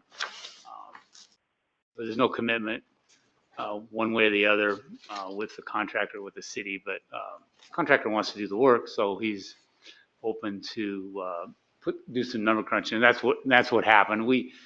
There's a tendency to be a little over optimistic on how much money you can pull out of a bid. But usually we say that if you're in the 5 to 10, maybe 15% range, you've done an okay job. So they had, I think we ended up with more savings than this 106 or 107,000. But the building committee is pretty pretty involved, and we reviewed all of them and decided which ones made the most sense for the city. And so we landed at that 107,055 to deduct from the base bid. The way we implement this is that we would award the contract for that full amount, and then at the same time simultaneously prepare what we call a deductive change order to get the number where you all are satisfied with it. So that's what we've been doing. And contractor's ready to go. He's kind of anxious. It's Corey Vitus, Vitus Construction. Maybe some of you know that contractor. I first met him when we added on to the Curry Public Library in Gold Beach, and I met Win Elder, who's his right-hand man, does a lot of work on the coast. And they've done a lot of seismic upgrades. The state has a seismic rehabilitation program that they've had for a while, and they've done a few of those here on the coast. They did a block grant job, which is what this project is, way up in the woods above Myrtle Point on Sitcom Highway. And they did a sports park for us for the North Bend School District. So Did you say they did, that they did Driftwood, a seismic upgrade on Driftwood? Did you tell me that? yeah, and they did one at Pacific High too. They also we added on to the cafeteria at Pacific High, and they did that work also. So they're a good contractor, probably one of the best training contractors in the state as far as I'm concerned. So they do a good job. Great. I'm curious, is this, were there changes made to the plan to reduce that amount of money? Yeah, we backed off on some specification grade of some of the materials. I don't know if you want to get into the weeds of that, but we did, we backed off on some flooring. You want to be a little bit careful not to change the scope. If you start taking off big chunks of the project, then you open yourselves up to a protest that, well, you need to rebid it. So we're kind of cognizant of that. I think like one of the things was there was a change in quality of the wainscoting or something like that. We went for like a lower grade of wood or something. Yeah, or a few and that- things like that. We were able to make up the. Right, and that was one of the things the building committee debated quite a bit. It's like one suggestion was to get rid of the wainscoting and just have sheetrock, and knowing it's a sort of a big community room and people were running around, we wanted to leave that protection on the wall. So that's how we got to this point that we're at right now. We had a flagpole that was specified with lights, and we thought that could wait another day. That was about a $11,000 saving. So Because we already have one. things like that we went through to get the number where we hope that the city's able to award. And they're familiar with, I assume they're familiar with all the hoops they have to jump through for the block grant and all Yeah, we help them with that. And matter of fact, this company did a block grant for it. The last block grant project we did, they were the contractor on it. So great. yeah, they mostly, how they're impacted by the contractor is you have to sign these anti-lobbying forms, but probably more importantly is that they have to comply to federal Davis-Bacon wage rates in addition to the state BOLI wage rates. They have to fill out that. Then the folks administrating the grant, they'll come by and interview workers on the job site to find out how much they're making. So we're how short were we, Toby, on the? How what? How short were we on what we needed? And I'm just, my question, I guess, my fear would be that our quality of materials, right? Our environment, how difficult it is to get something like this going. Look at what we have. There's perhaps a delay in order to generate that revenue in the long term, maybe you get what you pay for. Like quality of materials in our environment is huge to me. I'm just thinking, Yeah, and one of the cost savings ideas was to go to a different type of, we're replacing the siding on the building. And the south wall actually is in pretty good shape on that building. So we got a price to leave that siding and paint it and use a matching profile siding on the, most siding that building will get is on the east side and the north side. Change the profile, but the building committee actually decided not to do that. We stuck with the siding that we had specified, which is, if you know what I mean by concealed fasteners, that's the type of siding that's specified. So it'll be a little more long lasting. We also, it's pretty sure metal buildings are constructed differently than like a stick frame. And so we're actually adding a little bit more belts and suspenders, if you will, to the assembly of that outside wall. And that'll all remain in the project. So It sounds like you have thought that through pretty well. yeah, we vetted it through pretty good. I mean, I'm all about trying to make the budget work for clients, but at the same time, there is a downgrade, if you will, if we go to some of them. And I think the items that the committee chose to go with are all items that are pretty benign in terms of the overall performance of the building. I think it was more, we had some money for things like new furniture and such, and it turned out we have furniture that's okay, or some of those things could come later, Well, and part of the problem is, like we see right now, is the longer we wait, the more it costs. Yeah, And every day. Every day. So these compromises, they seem minimal to be able to move on. Like going like from our, Right, yeah. our fasteners being getting to T111 that's gone in a week, Right. I don't want to do that, so. Yeah. And there weren't any big ticket items really, like for instance, we had a 8-foot wide coiling door to a storage room, and we just put in an extra wide swinging door and we saved $11,000. So it's stuff like that really didn't impact the overall. That's excellent, thank you. Yeah. One of the things is the building's getting a whole new electrical service and a whole new water service and a whole new mechanical system. So all that stuff was preserved. It's all in the project still. it's gonna be great. Yes, It's gonna be awesome. Great. Beautiful, beautiful. We need to get that building back into use. Yep. And Toby, if I may just ask, you suggested that we had a little conversation. You've already raised some of the money in the shortfall already, right? Like, Right, we have a commitment of 36,000. Wow. And we have a real possibility of having it all 86,000 by mid next week. Wow. Toby is just like, she's amazing. So yeah, really. So if I was a little bit worried about this shortfall, but then talking to Toby and John, and it's just given me a lot of confidence. And I think that the worst case, I was thinking to myself, okay, what's the worst case scenario? We sign this contract that's for so much money. The worst case scenario is maybe we'd have to take out a loan somewhere down the way to like pay it off, that shortfall. But I think we're just not going to get there because she's on it. It's not me being on it, but people are really excited about this project. It's a great project because it has community support. Yeah. And it's a real easy sell. Yeah. So, I cannot be more confident about it. Well, I would like to move that we accept,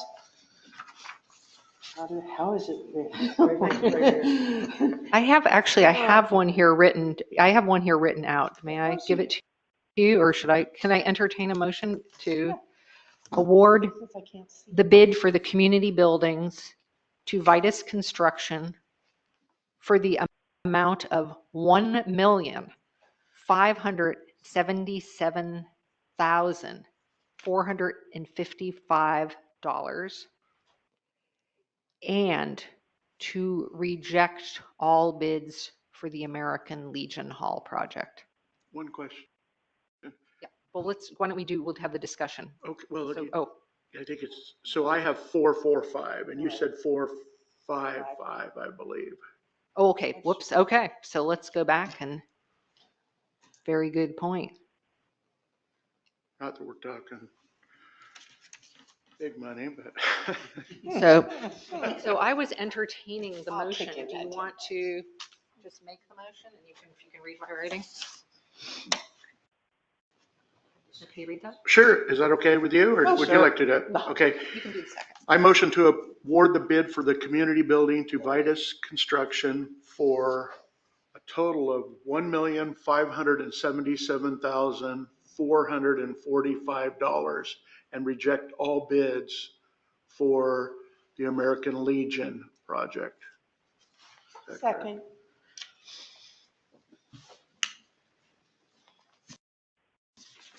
Any further discussion?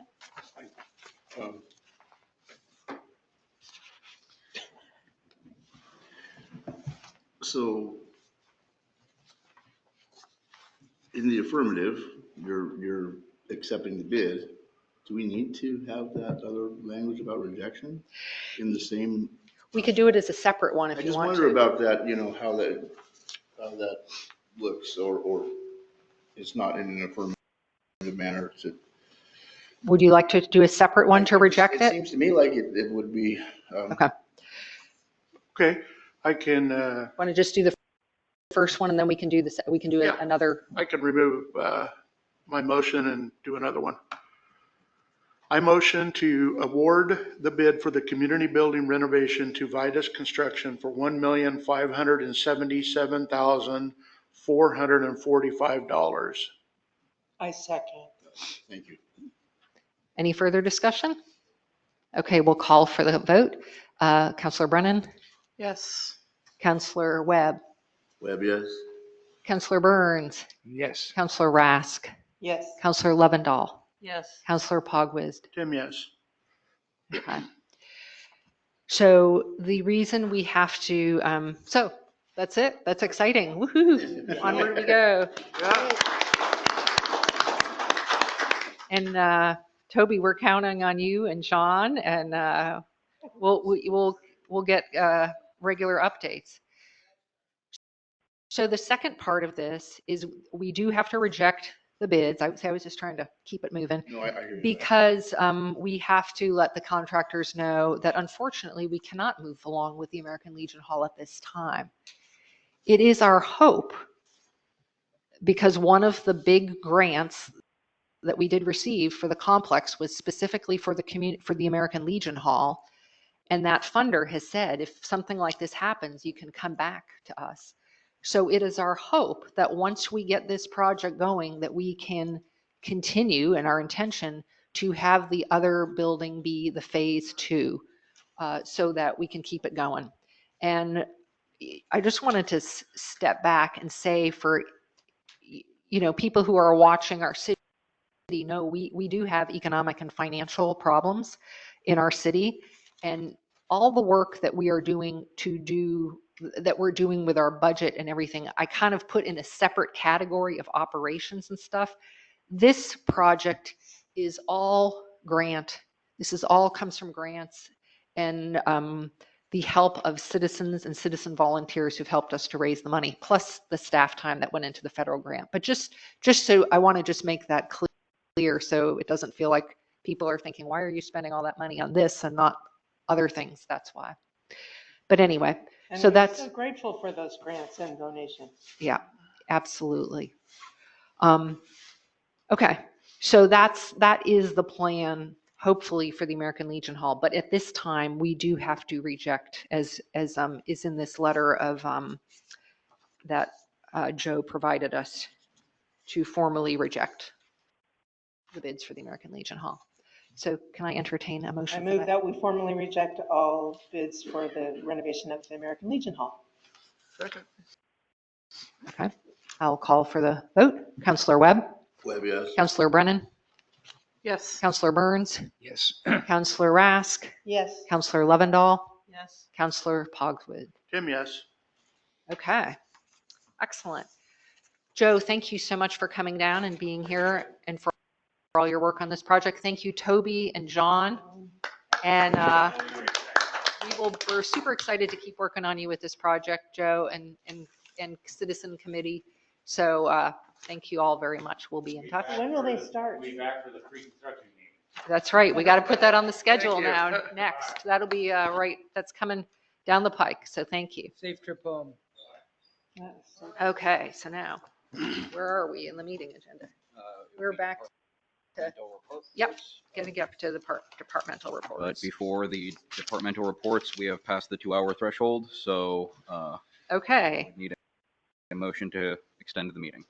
I'll make a motion to extend the meeting. I'll second it. any discussion? I will call for the vote. Counselor Lovendall, Yes. Counselor Rask, Yes. Counselor Webb, Webb, yes. Counselor Brennan, Yes. Counselor Burns, Yes. Counselor Pogwizd. I'm going to vote no because I may have to leave, so. I might have to leave too, but I didn't. You guys can stay. Well, I thought about you always saying I can't vote to make you guys stay if I got to leave. Anyway, Well, we'll keep my it, apologies. we'll try to keep it moving here. We've gone through the You're doing hardest very parts well, of the yeah. meeting, so You're doing wonderful. we're getting there. So now we are going to move to departmental reports, which is one of these tabs in your folder.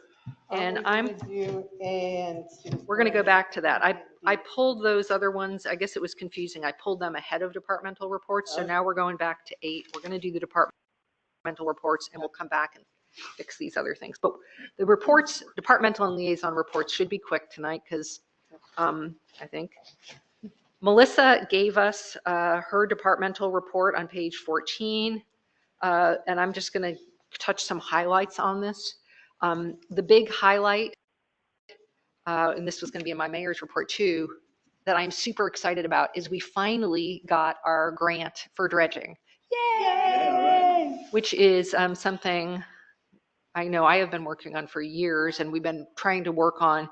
And it's a half grant, half loan. It's a very low interest loan. So it's about $225,000 that should be covering the cost for us of dredging and also the cost for if we have to have alternate water supply during the time of doing that. So we got the award letter. We haven't done the contract yet, but we're trying to get the engineer to work on that as soon as possible so we can do that this year.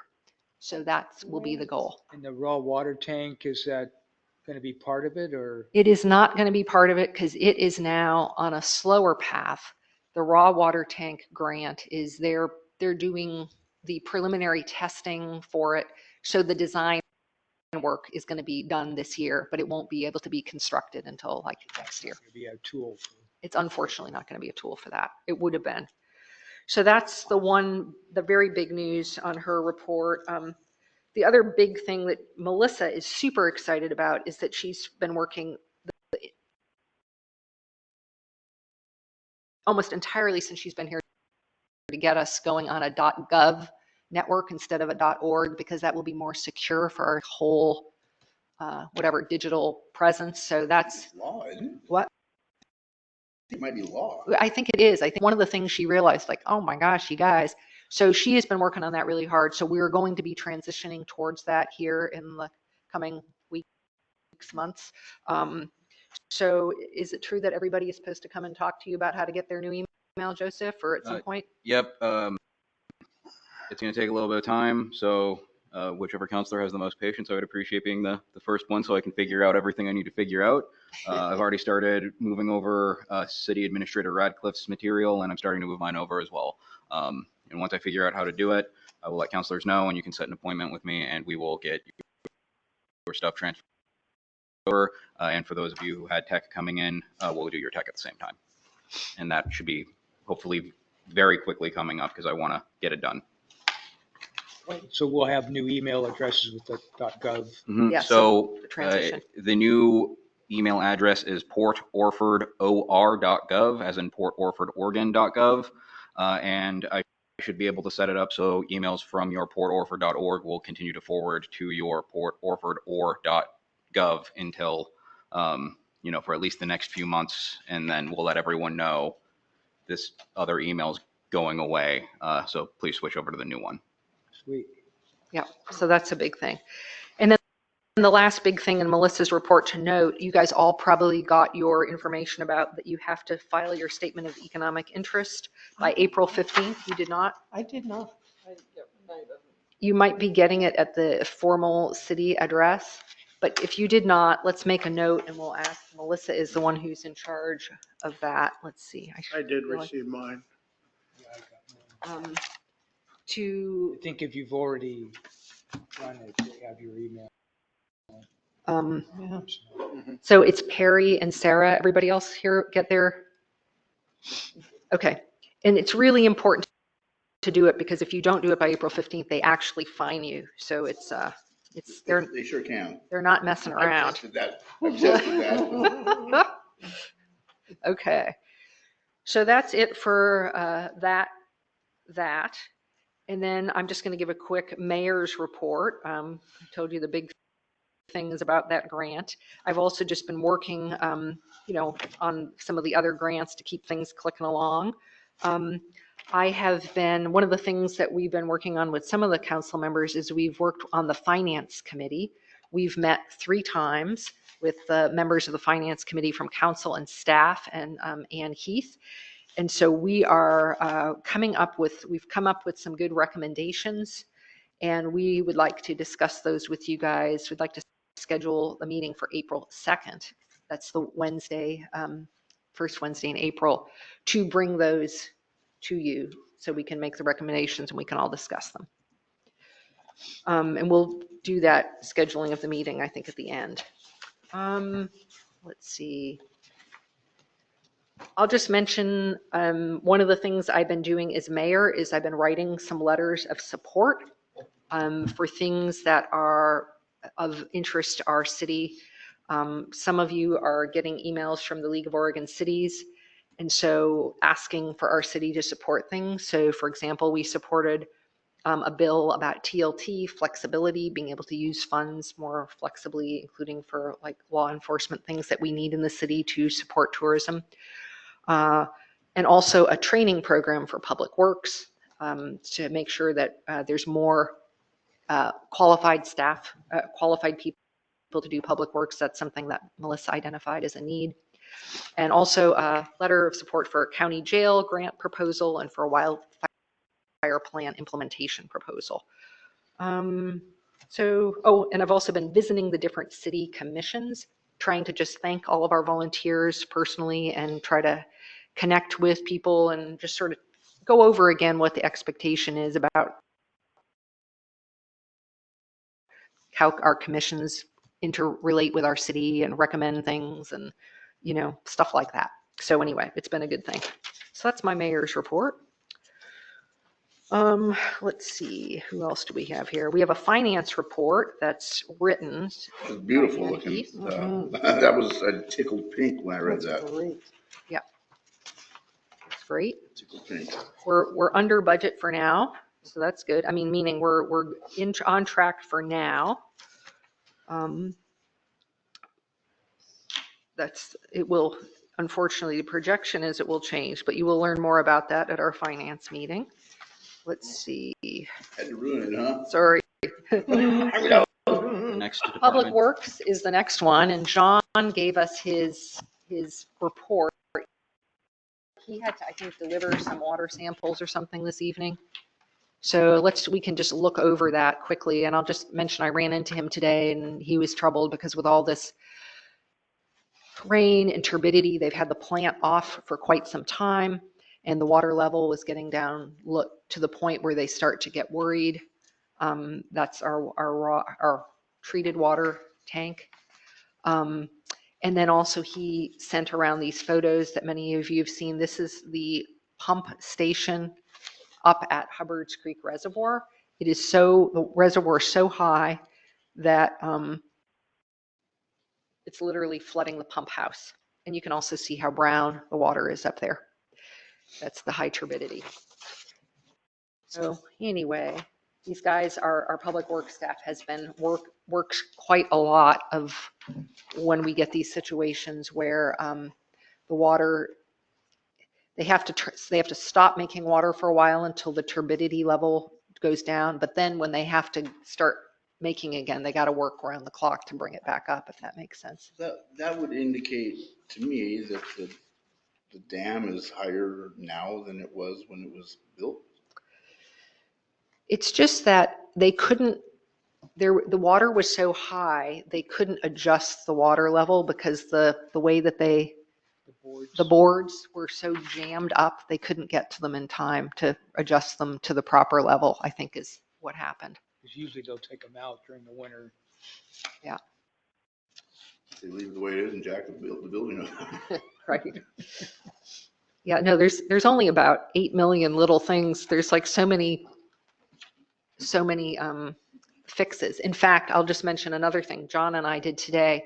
One of the things that we've talked a little bit about is considering doing a rate study, and we'll talk about this in the finance committee because it's something you can do to prepare for grants. And so John and I were in a meeting today with a group called RCAC that can help do technical assistance for communities. And she said something like, oh, do you have a list of all of the assets in your whole water department? And it was like, oh my gosh, no, we don't have that list, but we started thinking about that list and it would be Pretty short. well, actually pretty long when you start thinking about every piece of every equipment, like, oh my gosh, and all the things that have to be fixed, So anyway.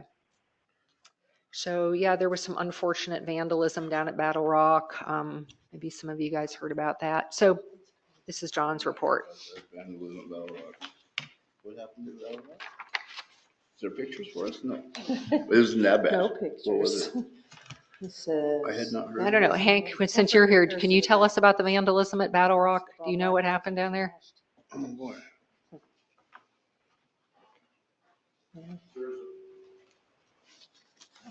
There's not much to say.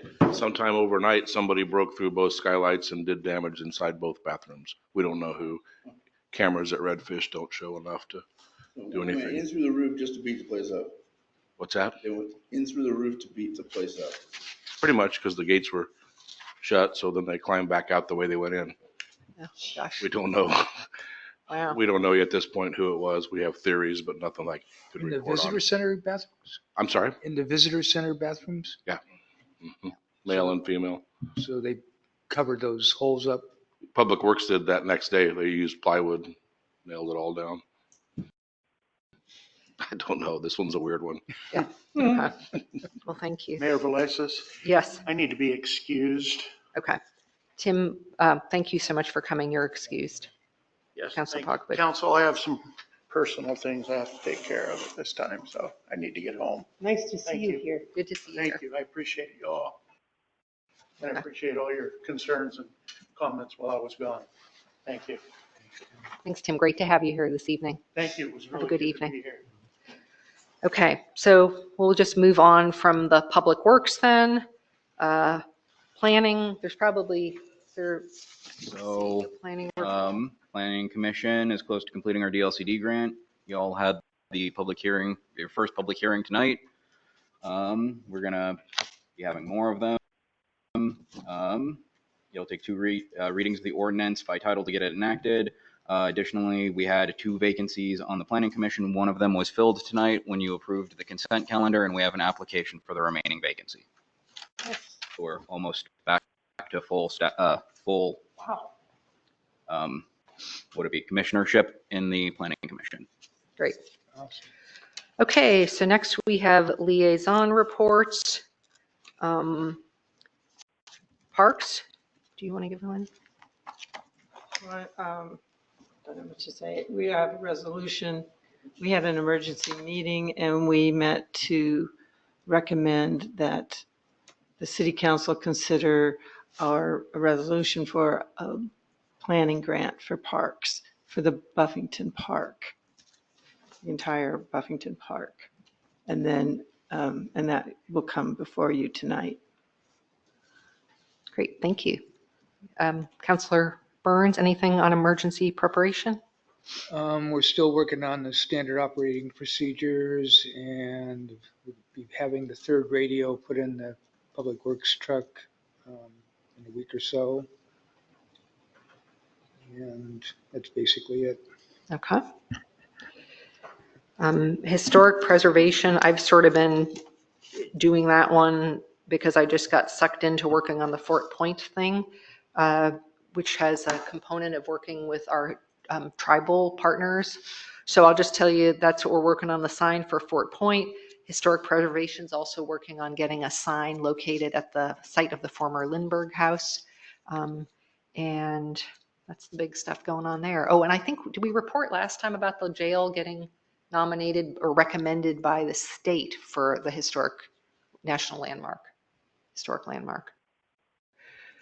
Okay.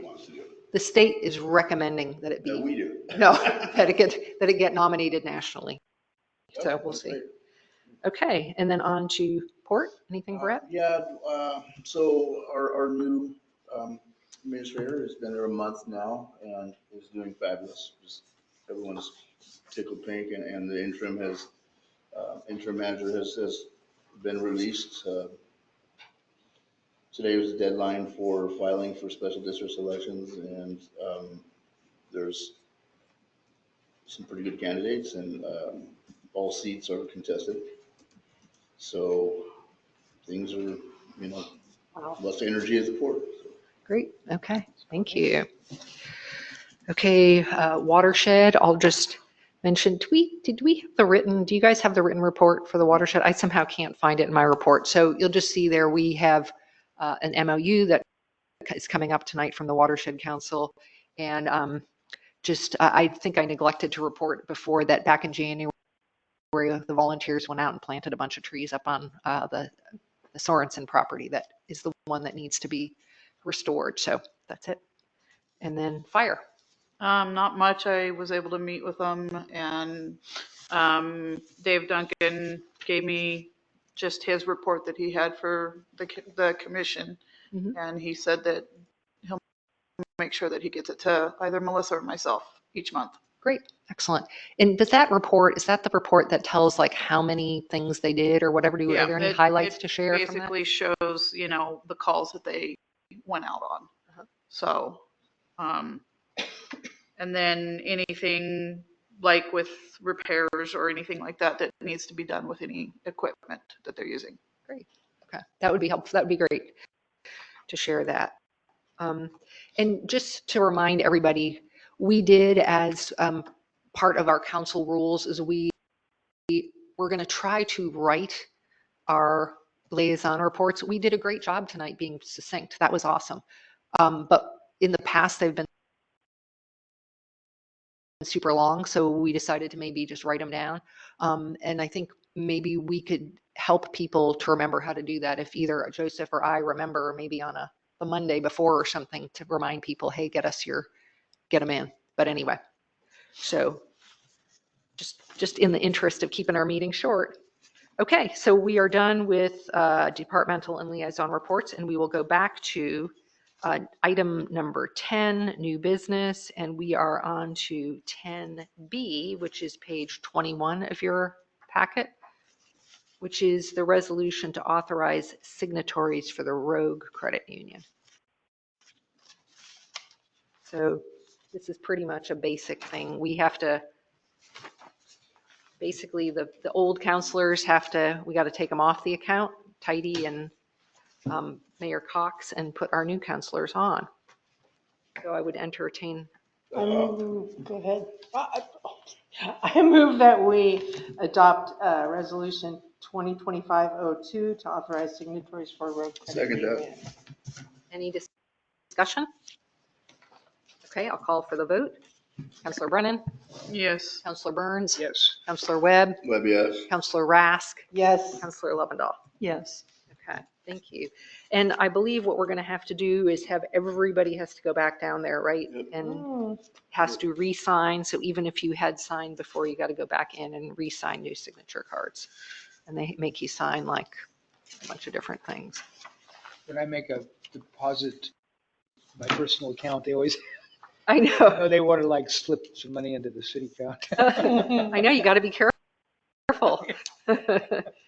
Okay, so that's that. And then we already did the CTR rate. So now we're on to 10D, which is the council priorities memo. And so We had, if you recall, back in January, we had our little work session on the council priorities. And then we put them together and made some adjustments. And at this time, we can discuss further and or we can adopt them. And one of the parts I wanted to mention to you is I had really hoped that the Finance Committee would be able to make its full-on recommendations before this so we could just adopt it all together.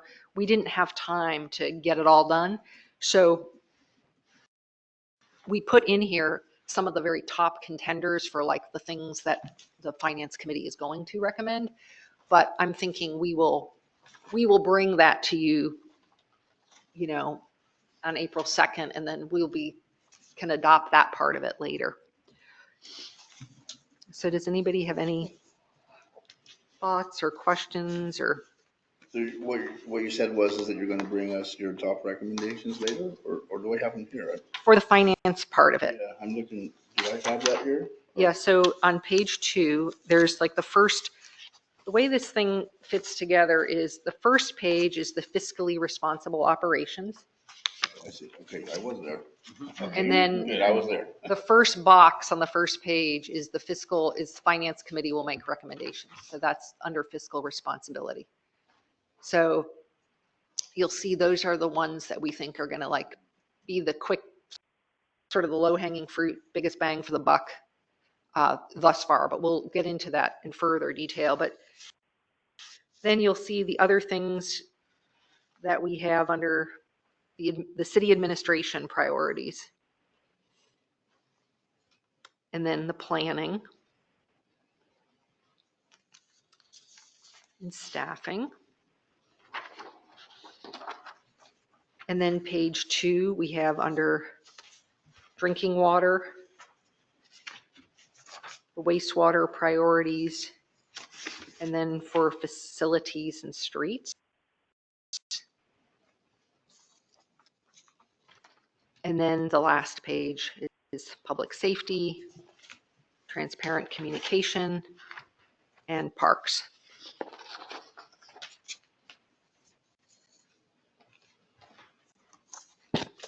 I'll move to adopt the city council goals for 2026. I'll second. Any discussion?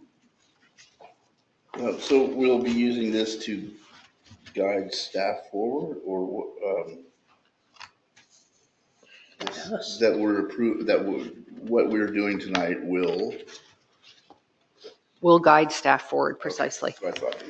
And this is something which actually I should tell you guys this. We had a very nice article in the newspaper in Brookings about our process in adopting priorities.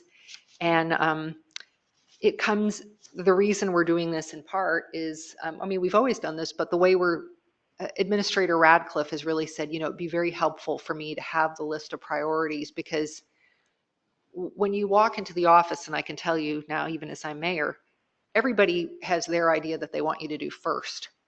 And there's a lot of different ideas about that. So it's really helpful for Melissa, for us all to say, yeah, these are the things we want to work on. And then she can say, this is what I'm working on. And then we can also say to the public, these are the things we're working on. And when we get it done, we can say we did it, as opposed to the alternative is we can always be talking about all the things there are to do, of which there are more than we can ever do. So that's what it's about, Brett. That's great.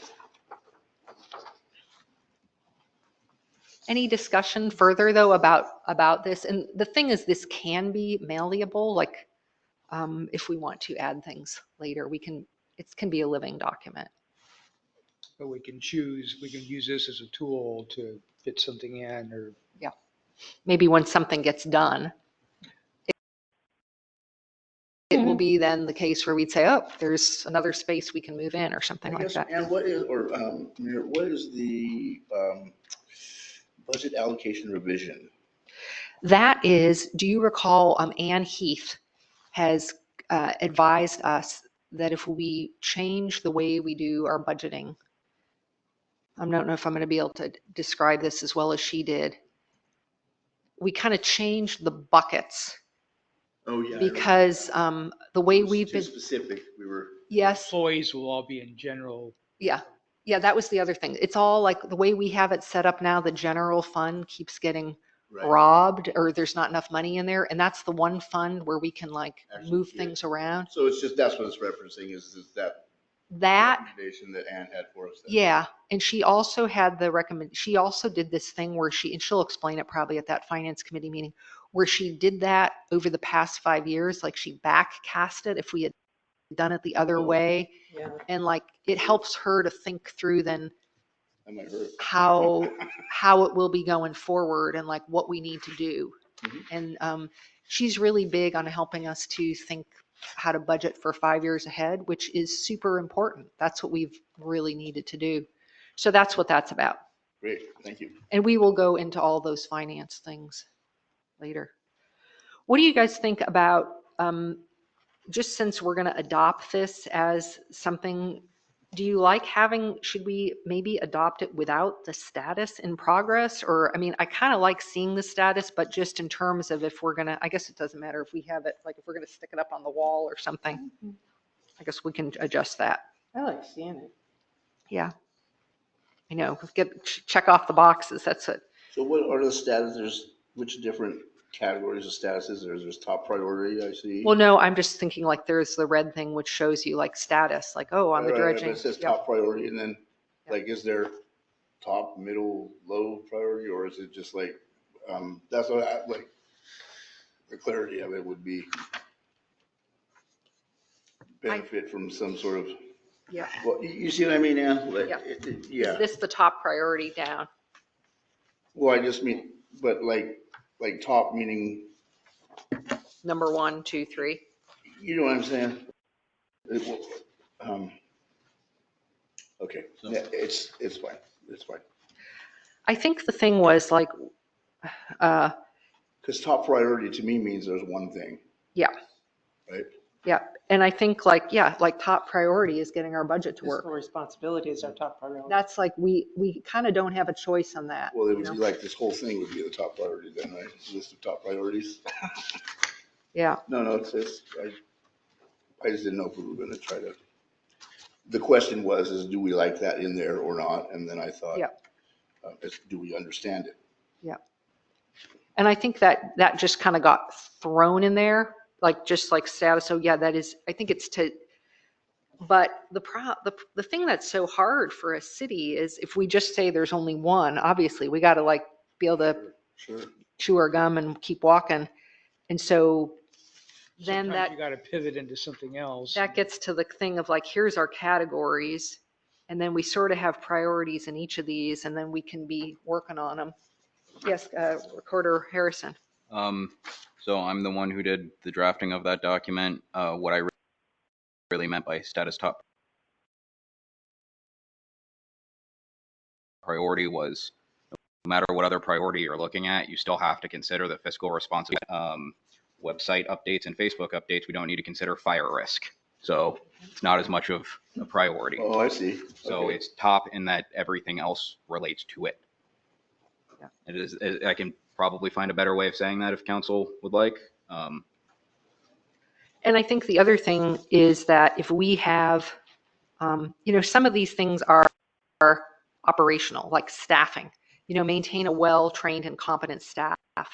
Staff trainings required. Like I know, like it's a big thing for Melissa to have staff be well-trained and to go to trainings and, which is cool. We haven't really had that. We haven't had somebody kind of thinking about that. So, but that's part of it is actually part of fiscally responsible operations because when you have a well-trained staff, you don't have mistakes and problems. And, but, yeah, I think we have to then, we give the blessing to this set of things and then we rely on staff to figure it out from week to week or day to day. I observe Joseph juggling lots of things and from week to week, like you have to focus on one thing, then another thing, depending on the schedule. So that's I don't know if that helps.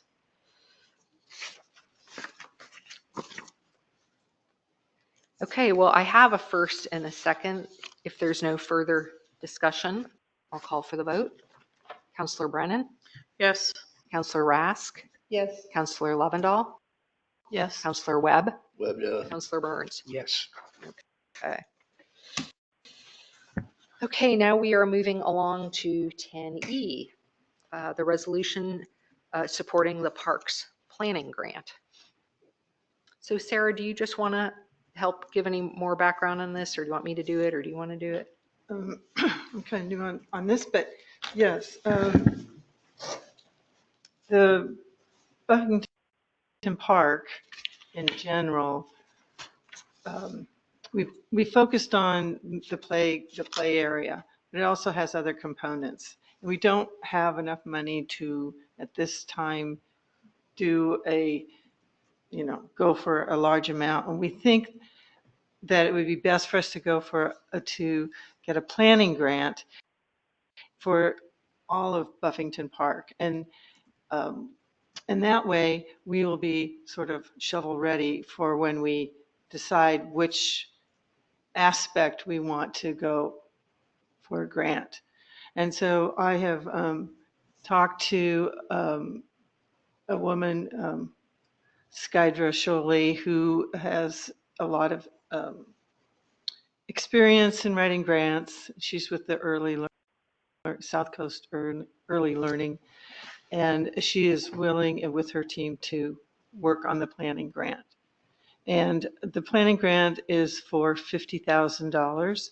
It requires a 20% match, which we do have in our parks budget. And so what we need from council is approval to go forward with submitting the grant. The application is due May 15th.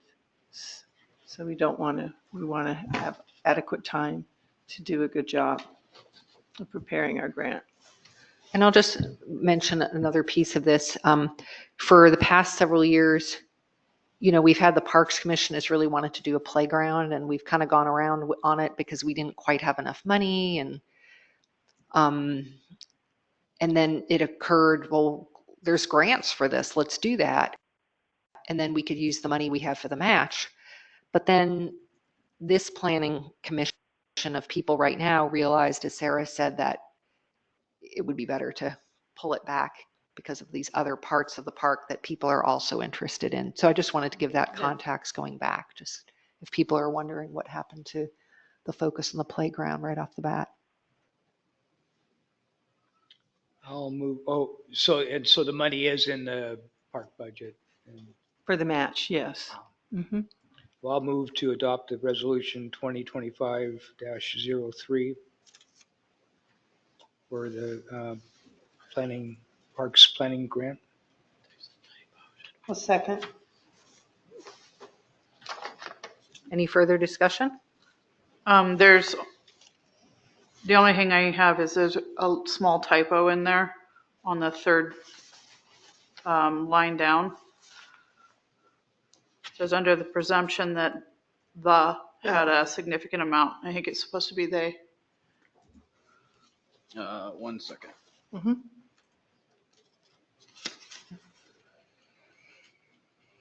Oh, yeah. And that's the memo. The actual resolution is on the second page or the next page. So as long as we got that. Thank you for the note on the typo, though. Yep. Okay.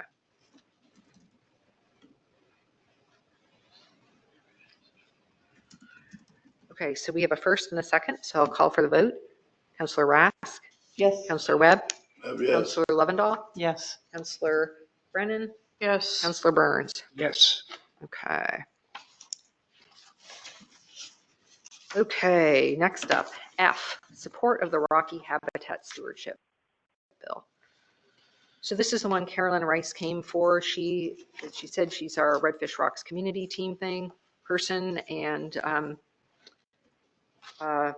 there's a bill that would help provide funding for stewardship activities. I had that bill. Uh-huh. I sure wish I had that bill to read, because we're being asked to support a bill that we don't know what it says. You want to pull it up? I did look at it. I should have put it, I should have made sure it was in here. Sorry about that, Brett. You could just probably Google it. But basically what it does is it provides funding for DLCD staff and funding to, as she said, do community grants. And so that is something that, let's say, the Redfish Rocks community team could get the grant and then help to do interpretation at the tide pools at the times when it's low tide, stuff like that. So my question, so sometimes you get asked what the goal of, what is your goal? Mhm. And excuse me for forgetting the name of the Carolyn. She said preservation at one point, and preservation is hugely different than conservation. Hugely different. And so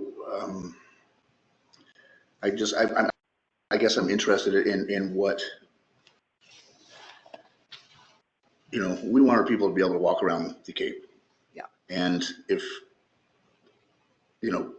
things change and just the goal, what is the goal? There's gotta be a goal. Maybe it's just to get some money. Maybe that's the goal. But Blacklock, she said there's no restrictions or but it is also named the same. And so then it makes you wonder kind of what else could be. I like conservation. I really like conservation. Preservation scares me. I just want record of saying that. I want some things to preserve are great, and access to our beaches has always been a staple of Oregon. And I wouldn't want to support anything that would limit the access to those beaches. One of the things that I'll mention to you that I think she was not clear about entirely was that these areas have been designated. The designations are like for research areas, and it's like there's the research areas. I don't remember the details, except the research areas have no collection as she described. Right, and I don't suppose that you can't take a starfish off the beach. That's cool. I didn't think you were supposed to do that anyway. But, right. But so those parts are already done. So this bill is specifically to basically provide for staff to help with. I think the only way you can manage those places is do interpretation. So like you have some people that go out at low tide and are there to help people learn what the critters are, or that you have some signs that you might put up. So it's to keep people out of that area. Not to keep people out of that area. That's how it starts. And we see it, it happens. Things progress, and that's my fear. Is especially being resource extraction as a source of income.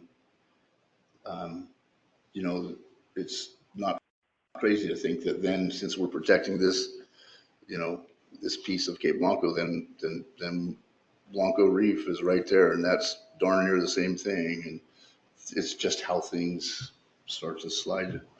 I've seen it in my 30 years of this. I've seen it. Yeah, and I think it's the whole up the coast farther north.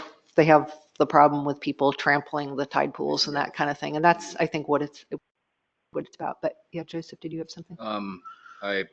I believe I found the bill if you would like me to read it. Alternatively, Carolyn Rice is online and said she is available for comment. Oh, okay. Very good. Do you want to ask her a question, Brett, or do you want to? I don't know that she can answer it. I mean, I just like. You just have. Do you want to voice your thing? Are there guardrails? Is there reins? Yes, I can speak to that for sure. Can you all hear me? You understand my question and concerns, Yeah. I'm sure. Yeah. So yes. So the designations, it was a public proposal process and review process, and these designations went into place at the beginning of last year. And yeah, as I said, so the only restrictions that are in place that are going to be new is the no take of shellfish and invertebrates in the intertidal at Cape Blanco. And the goal of these sites, they had management plans that were written by different people who are connected to our coasts with very specific goals unique to each site. But primary goals for Cape Blanco is to make the area designated just for long-term intertidal research. There's a group through Oregon State University who is doing that research, and the designation just institutionalizes that and ensures that there is going to be research in the intertidal. It will not limit people's access down to the intertidal there, and this community grant would likely increase availability of community members to be in the intertidal to provide guidance on what the marine research area is, help connect people to the intertidal and show them around. It'll probably actually increase kind of public access in a very sustainable way, where we're not doing the trampling, not doing harmful practices. And Blacklock kind of followed a similar route, just recognizing that visitation is likely to increase out to our coasts, especially as people are discovering new spots, media is gaining attention. So the purpose there again is interpretation to guide sustainable visitation and not limit access to these resources, but provide a way for the community to help steward and make connections between our coasts and the people. Okay, thank you. Okay, well, why don't we, I think we have enough, do you have enough information, everybody? Counselor Webb, you may not have enough information, but. It really doesn't, go ahead, you can go ahead with the vote, and I'm not gonna get any closer to understanding that. You can't see where it's headed. That's what, you just don't know where it's going. That's what it is. So, I mean, today, those are the goals or aspirations, and Could Joseph read the bill? Is it very long? I'm sure the bill just supports it, but like the marine reserves are still not funded for the study that was supposed to happen 10 years ago, and to see if that worked or if it didn't, and here we're taking on another bite out of something, and just, you know, our access and all that stuff moving forward. Where's it going to go? That's what concerns me. That's my greatest concern, and I'm probably going to oppose this no matter what anybody says, just because I'm not familiar enough with where it's headed, you know what I mean? Right. But yeah, please and do go ahead and vote. Okay. Don't hold it up and don't, you know. The reason I put it on and that well, if I had a chance to vote, I would support it, is because the legislature very well may not fund this. We have a lot of programs that they don't fund.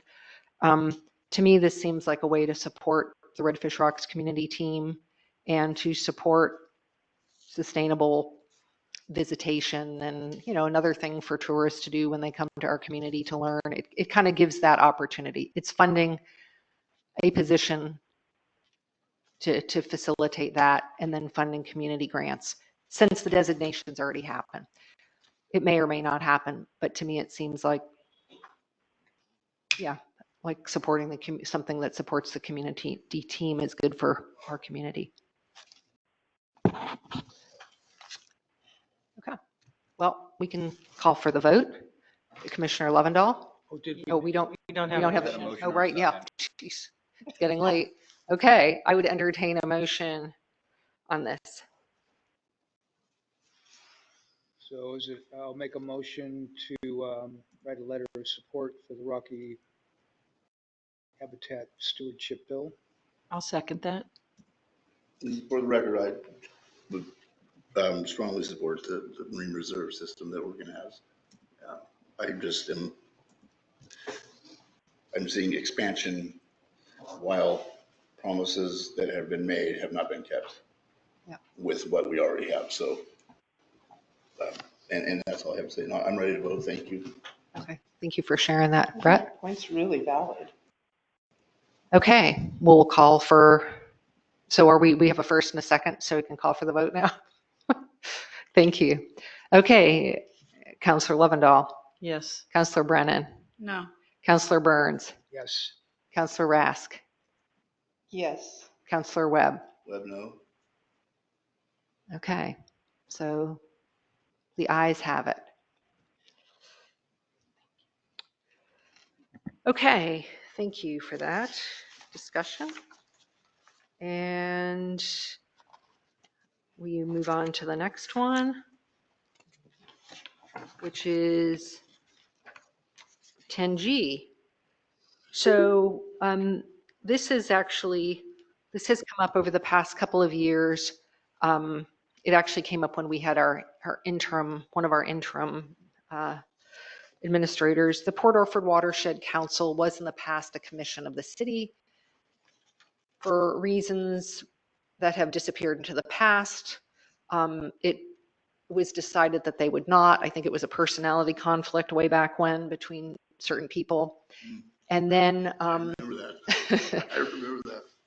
and so they became affiliated with the South Coast Watershed Council, but they want to be affiliated with our city because they do good work. They totally helped us with our watershed grants. They go up there and they do volunteer work and help getting the trees growing over the gorse in our watershed. They want to be connected to the city, but it's also kind of an advantage that they're not, because they don't have to keep their minutes and we don't have to do all this stuff. So we worked, the question came up of like, well, what are they to the city, And so we ended up working out this thing, which is a memorandum of understanding that just pretty much lists the roles and responsibilities, what they do for us and what we do for them. And it's stuff like, we got a grant that has weed whackers. Who do those belong to? Those belong to the city, but they're kind of taking care of them because, so you can look through what this is. And it seemed like it was important to put this together at one point, just so that we have something that's in place that explains this relationship. Well, I'll go ahead and move to support the Port Orford Watershed MOU with the city. I'll second it. Any discussion?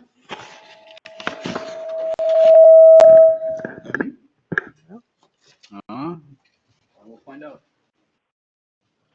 Go ahead and take the vote, though. Okay, any further discussion? Nope. Okay, we'll call for the vote. Counselor Brennan? Yes. Counselor Burns? Yes. Counselor Lovendall? Yes. Counselor Rask? Yes. Counselor Webb? Webb, yeah. Okay, Yes. here we go.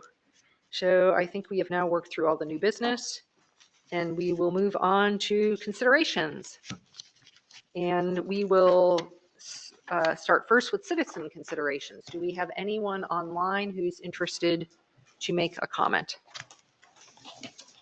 Or anything there, Joseph? Anyone there? We have 4 people online. I am not seeing anyone raise their hand, comment in the chat, or speaking. Okay, having heard no interest in citizen considerations, we will move on to staff considerations. Joseph, do you have any? So I've been helping Dina and Heath, our new financial person, get documentation ready for the budget. While I've been doing this, I realized that our our resolutions and ordinances got misnumbered in fiscal year 23-24. Basically, they were numbered sequentially instead of separately, and they did not change over at the correct date. The easiest way to correct this will be to basically get it going correctly when we switch over to the new financial year. And we are doing we're doing them separately now with the year still not right. I would have a recommendation, but just today, they started discussing this on the Oregon Association of Municipal Recorders chat. So there's some discussion of whether or not these can just be done as like a housekeeping item to make sure it makes sense without having to come to council. Depending on what happens there, might have an update for you next month. It seems like we could bring them as a group and say that here's what the proposed changes are, and then approve it in one fell swoop, I would think. So my concern isn't necessarily bringing it to council. My concern is 20 years down the line, if people are coming back and looking for resolutions that were initially numbered something else, they'll have a hard time finding it if it's been changed. Gotcha. My personal opinion, I'm looking at the municipal recorders to see what they have to say about it. Is that it's just better to keep it as is, make notes explaining why, and that way then people know this resolution 2333, it's always going to be 2333. It's not going to be, even if it's wrong, it's right. Yeah, and especially then if we have 2333 becoming 2404, well, that's a problem because we already have a 2404. So that just adds more confusion to people in the future. But like I said, I will have an update depending on what the municipal recorders say, because they have much more experience in this field than I do. Yeah, my thinking originally would be like, oh, you could figure it out, but when you throw in what we've done in 24, now you're changing a whole bunch of stuff. Okay. And I guess I'll just trust your judgment on that one, Joseph. That's great. As someone who has had to go back through our records pretty far sometimes, I have enough trouble finding records when they've maintained the same file number. So if they got changed, I can't imagine that would probably double or triple, the workload. Does it say in our charter that we're supposed to are we supposed to file with the county when we make all ordinances and stuff like that, file with the county recorder? Are we supposed to do? I just recently learned that the port was supposed to do that, and it was just in some reading that I did, and we've never done it. I have not heard anything to that effect. I do not remember reading anything to that effect. Because what it is you have this document that anybody could sit down and alter just on our computer. You know what I mean? So that's why the recorder, the security of it is what I think that the point has been, because there's been times where I've thought, that's not what I agreed to. You know what I mean? When I see a thing, and not to make an accusation, far from it, but anyway, sorry, didn't we decide? No, those are great questions, Councilor Webb. Thank you for asking. Okay, do you have any other considerations there, Joseph? I guess just a friendly reminder, it's been posted around town. Due to scheduling issues, City Hall is by appointment only, Monday, March 24th. I believe that's the right date. It's this upcoming Monday. This is one day. That is the only one that I've been told is that way. Has that been going on? Has that been ongoing? So for the past couple Mondays, yes. Yeah. I heard something of that, and it didn't really resonate too much. And then now hearing that it's again, is that an issue that's going to be resolved, or? I couldn't really say one way or the other right now. All right, thank you. I would like it to be resolved. In progress. It is in progress. Thank you, Mayor. Okay. So any other staff concerns or considerations? Happy belated birthday to Mayor Ann Velisis. Thank you. Okay, thank you, Joseph. Any counselor concerns? Anyone? No? Okay. There's one way to keep a city council quiet is to go a little bit on the late side. Okay. And mayor considerations, I will just say thank you all so much for your patience in getting through such a long meeting. And I will just tell you, when we put this agenda together initially, it just seemed like there wasn't that much on it. So I put some extra things on it. And then all of a sudden at the end, it was just like avalanche. And so anyway, that's how it got to be a little bit longer and just so many things that we had to get done tonight. So, so thanks very Covered a much lot of for ground. doing it. We did cover a lot of ground and did do a lot of work tonight. Yep. Okay, It's gonna be so quite a fire.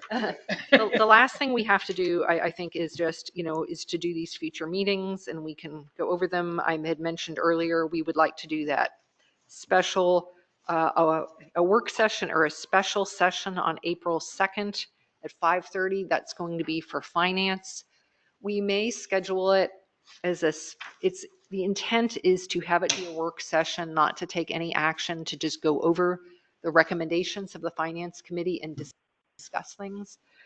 We may schedule it as a special session in case like there are some other things that come up, like those budget minutes or something where we have to do an approval, but that's the time and date that we'd like to do that. April 2nd, Wednesday at 5:30. And then we came up with the other work session we already discussed on that Thursday, April 10th. That will be for the Regular meet. the zoning. Yeah, the changes, DLCD grant zoning update discussion. And then we'll have our regular meeting on April 17th. And that will just get us all into feeling like meeting a lot so we can get into the budget work. I don't think I'll be able to make the April 2nd, but Okay. if I can, I will. Okay. And if we could always, make a time to go over it and you can see it. Okay. Well, with that, I think we are ready to adjourn this meeting at 8:30.